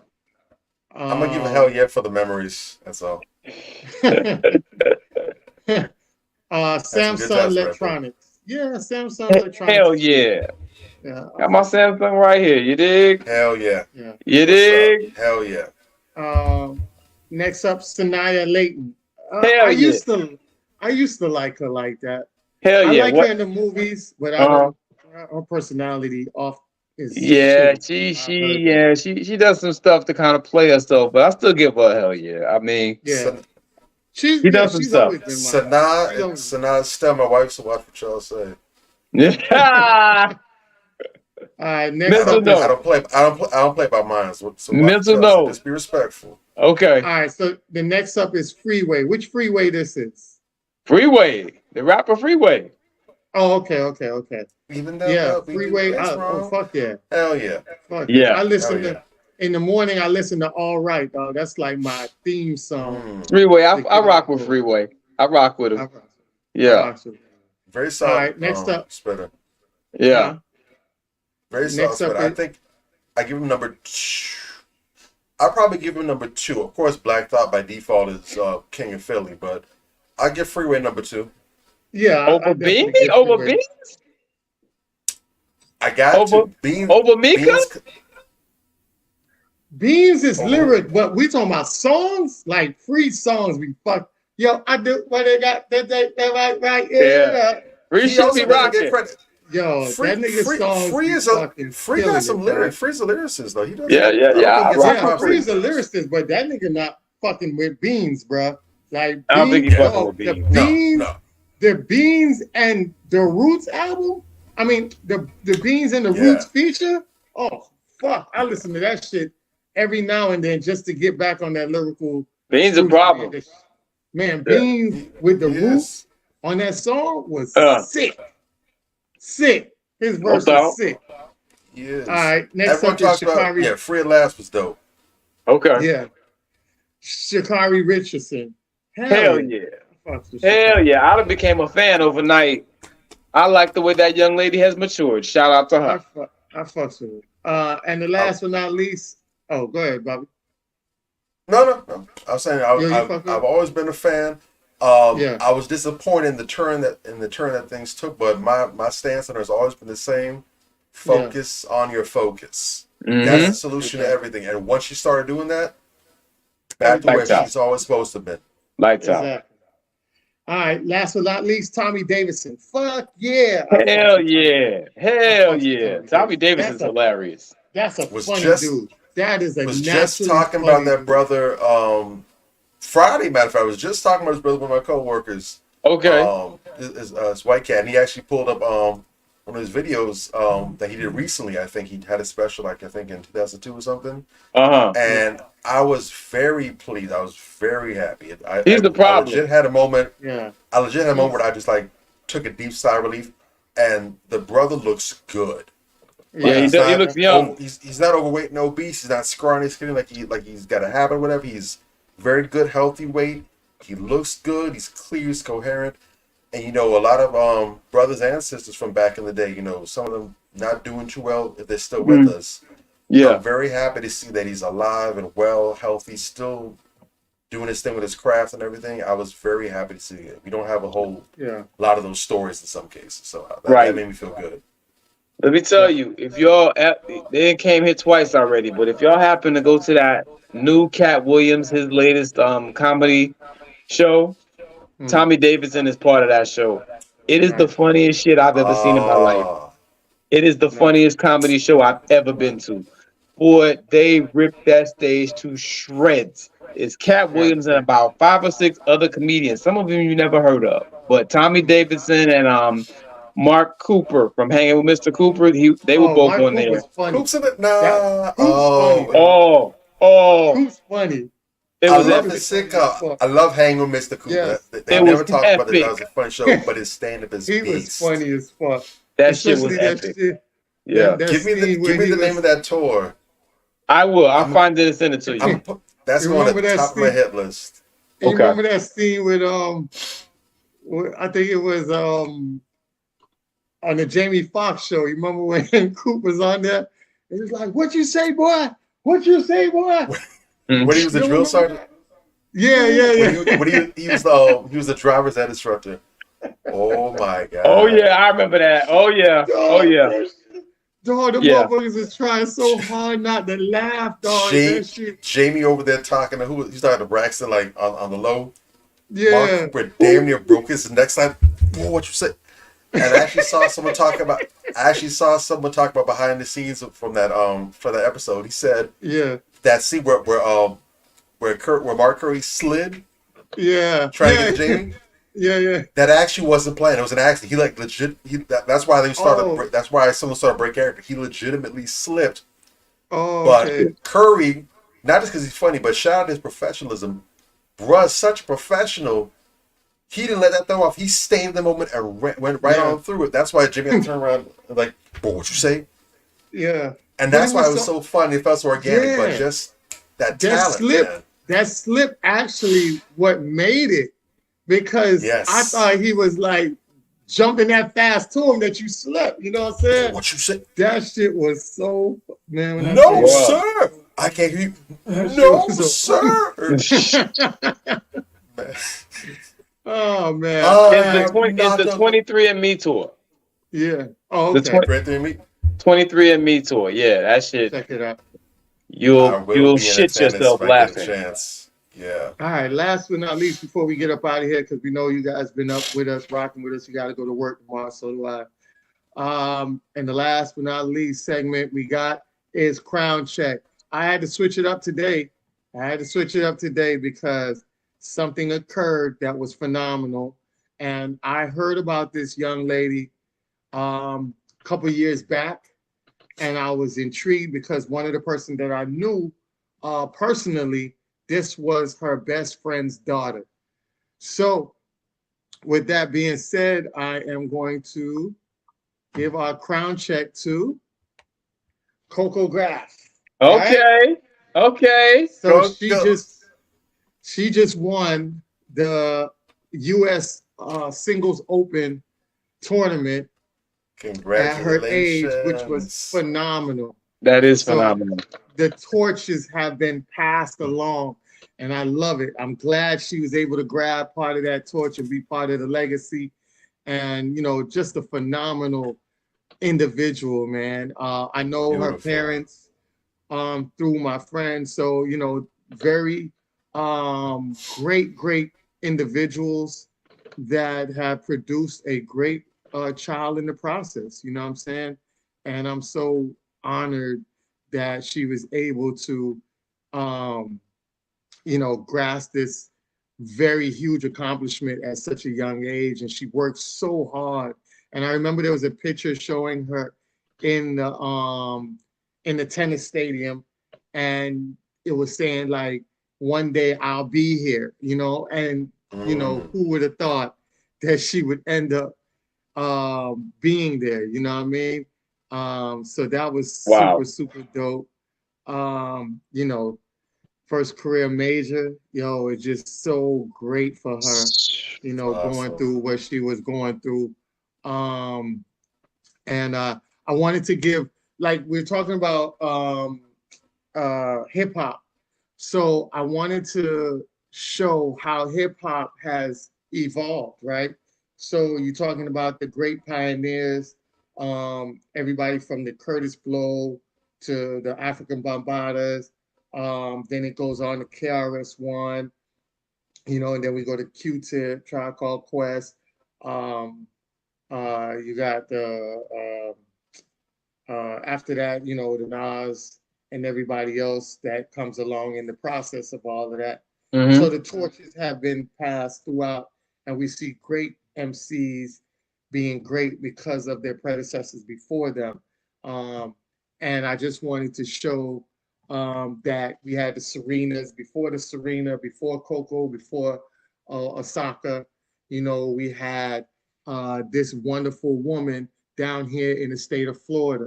A lot of people don't know who she is, but let's give you a little review of Kim Sands, today better known as Coach Kim, was the first Black female tennis player admitted to the University of Miami on an athletic scholarship. Before she joined tennis team in 1974, she got her start as a young teen playing at Moore Park. Sands is from Coconut Grove and also grew up in the Latchmount Gardens housing projects near El Portal. Larchmont. Oh, wow. Mm. Yeah, she was also a standout basketball player at Miami Edison High, but tennis was calling her name. After graduating from UM, she went pro. At one point, she was sponsored by the professional boxer Leon Spinks to kick off her professional tennis career.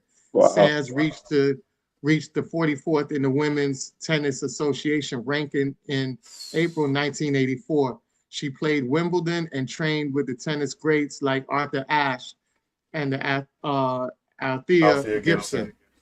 Gibson. Sands traveled the world playing in China, Australia, France, to name a few. Two young aspiring tennis players, Serena Venus Williams, would even watch her and other play tournaments in the LA Forum. Sands returned to Miami and became the first Black woman to coach tennis at She would also coach at Moore Park, where she got her start. And most recently, she retired from the City of Miami Parks Department, where she was the park manager at Legion Park. So That's just to wild. give you guys a great history of who this wonderful woman is, and Mm. just to show you how representation matters. This is what we talk about. Serena and Venus, they watched somebody who looked like her, just an older version, and Right. said, I want to do what she did. And then the Serena and Venus went on as legends. And then next came, Osaka. Yeah, And then after the Masaka, Osaka, Coco Gauff, Coco Gauff. So Sloane Stevens, all them. exactly. So you know what I'm saying? There's so many others that are birthed through representation. And it's just so much that, I was just so proud of the young lady achieving her greatest accomplishment this weekend. And I figured that, this would be great to honor her and make sure that everybody else could see the wonderful job she's done and the amount of work that paid off in the process. And always having that dream and executing it through it, and also having some dope parents. Both of them were Black and unapologetic and pushing her to her dreams. So shout out to the whole family structure. She had a father and a mother growing up through the whole time and created to be a powerful human being that you see in front of you, heisting and holding up a Wimbledon trophy. All right. That's So incredible. yeah, That is definitely. incredible. So that's what we have for you for today. I'll let you guys end us out, and let the people know what's good. And then next week we got yeah, you guys know next week we're doing viewers choice. So whatever you guys want to ask us, whatever you guys want to questions you want to talk about, inbox us, email us, manversations2020@gmail.com. Just email it to us. We're definitely going to do a song just for our listeners and our viewers and the fan base. All right. So with that being said, you fellas go ahead and exit us out. Yo, hip hop, hip hop. We love you, man. You know what I'm saying? I just can't find enough ways to say it, man. Hip hop, no matter what I was going through in my life, hip hop was always there right beside a player. You know what I'm saying? So shout out to hip hop, shout out to the hip hop community and others that love hip hop. I want to issue a challenge out to these rappers that's out there today. I would like to see some balance in the hip hop game. Y'all talk about how you keep it real. I'd like to see you really keep it real because nobody gets high, fucks promiscuously, and gets drunk and throws money in the club all the damn time. I want to hear y'all niggas talk about something. Y'all got somebody in your life that you care about. Y'all got a woman that you love. You understand what I'm saying? Y'all don't love your kids. You know what I'm saying? Y'all don't feel nothing. You know what I'm saying? Y'all don't feel nothing. Y'all don't feel like y'all want to speak in terms that inspire other people instead of creating this murder music that just poisons the minds of the youth and not even just the youth, the adults. I'm tired of hearing hip hop music be about nothing or so called hip hop music be about nothing. And some of y'all are very talented, but your music is shit. You know what I'm saying? Like, I'm gonna just keep it a buck. I'm gonna keep it 100. I want to challenge some of the newer artists to make some real fucking hip hop music. Some of you older artists that are out there, I want to hear more of y'all speak up. I heard Queen Latifah speak up not too long ago, talking about how, some of these females out here, they ain't MCing. Jermaine Dupri said something similar, a bunch of stripper rap out here. That ain't a genre. You understand what I'm saying? The I'm a hoe rapper. That shit is whack. Y'all need to stop. You know what I'm saying? It's played, it's whack, it's garbage, it's trash. You know what I'm saying? The junkie rapper. That's also not a genre. You get on tracks and all you talk about is how much drugs you do. Not even how much drugs you sell, how much drugs you do, how much you treat your nose, and how much you can get high off of this lean. That shit is garbage, man. You know what I'm saying? And like, I really know that y'all have something better to talk about. I know that y'all have better content. I know that y'all are better than that. And I would like to see more of you come out and respect the game, respect the craft, respect the forefathers that came before you. Clowns like Lil Yachty coming out talking down on quote unquote old rappers. Nigga, you don't think you ever gonna get old? Some of the most breathtakingly stupid things rappers do day in and day out. And this is why people say that shit that you do ain't hip hop. And it's not, period. I really, really would like to see some of our youth, and even some of the older rappers. I'd like to see Jay-Z put out a new album like Nas is doing. Nas is consistently putting out albums that are good, quality albums. Shout out to that brother. Nas is probably one of the only rappers from back in the day who's still repping the culture and holding it down. To Bobby's point, that's why you can't deny him as one of the greats. Not only is he still doing it, he's still actually putting out albums. What'd you say, Bobby? It's that goat music. Real talk. That is why Nas, before it's all said and done, he might end up being the GOAT. I might move him to number one on my list. He's right after Tupac right now, but Nas is dangerous, man. People like 21 Savage, goofy ass, talk about how Nas isn't relevant. He had to come out and clean it up. Thank God he did. They did a track together. That's great. But let's get some act right before we open our mouths and start talking stupid about legends. Let's do it that way next time. Real talk, man. Hip hop is a beautiful culture, and y'all need to take your time and put out something worth remembering.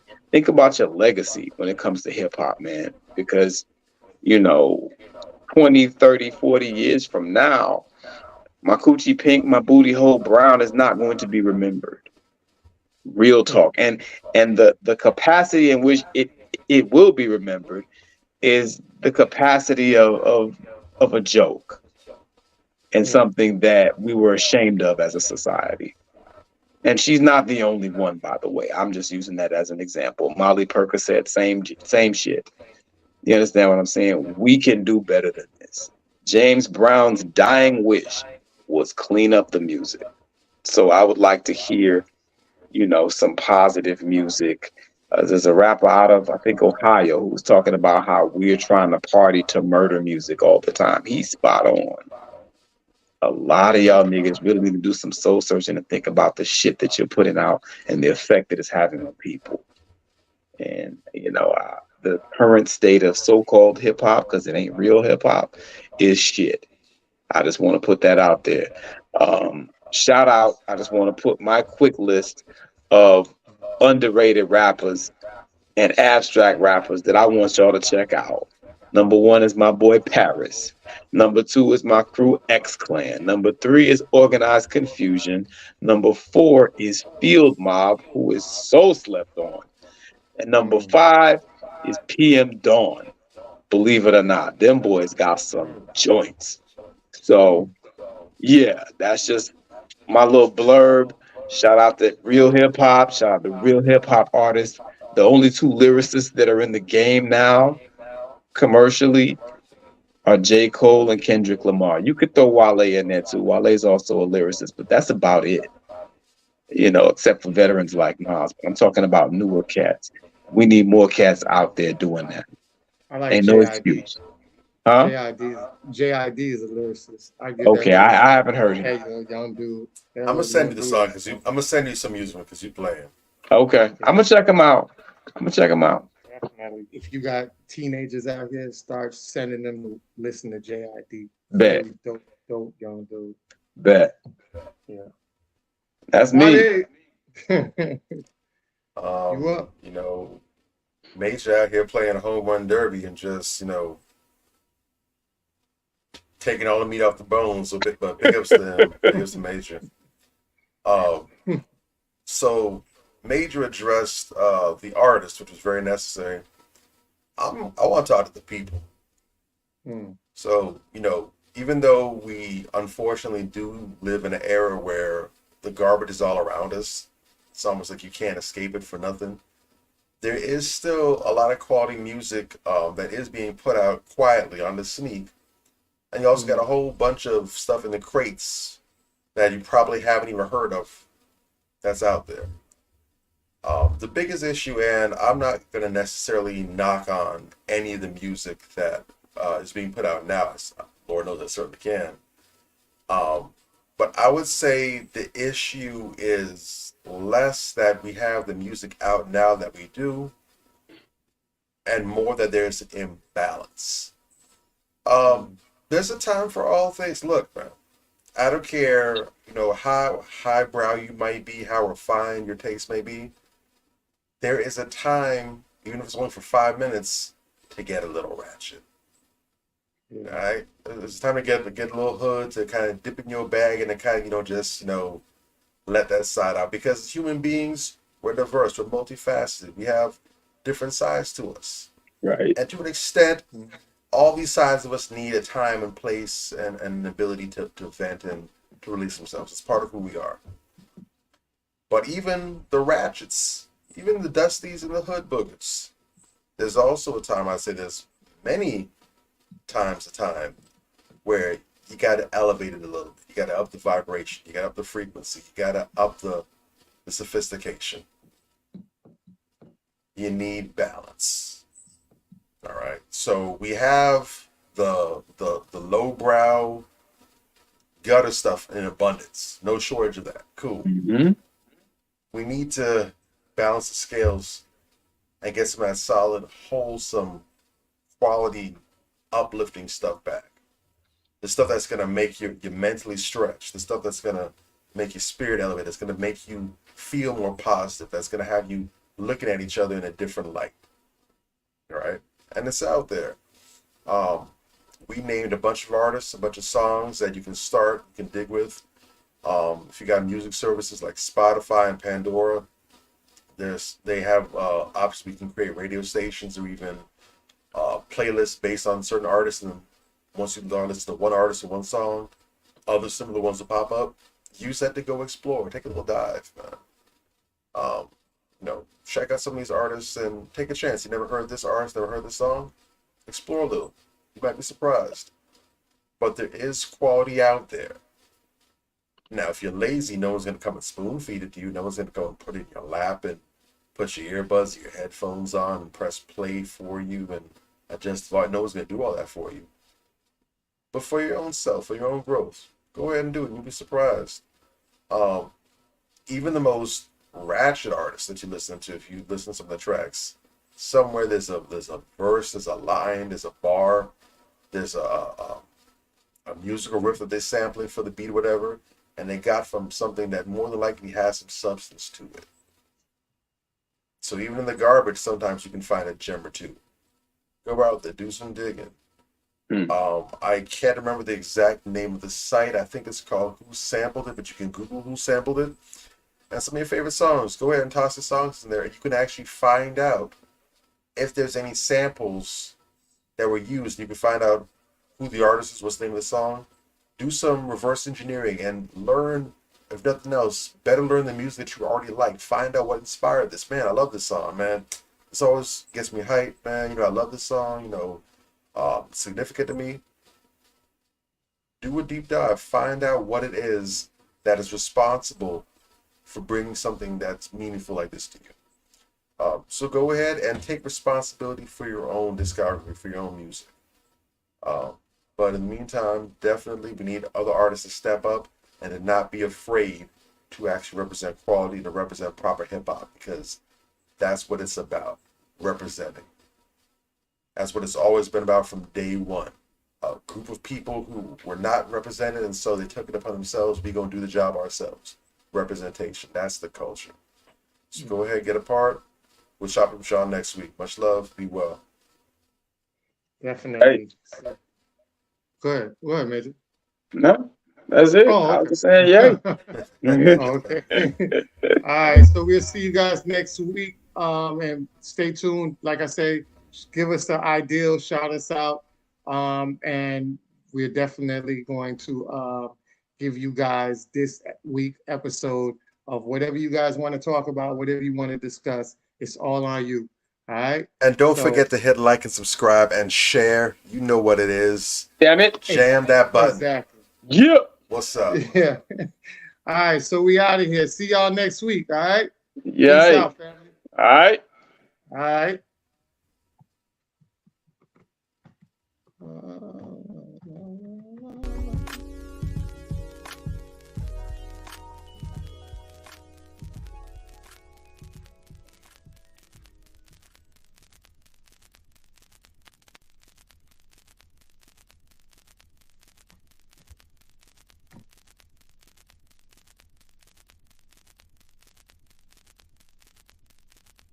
On the album, we do things like songs that are a little, what we call sexy. You can see from the title, it's more of a love album.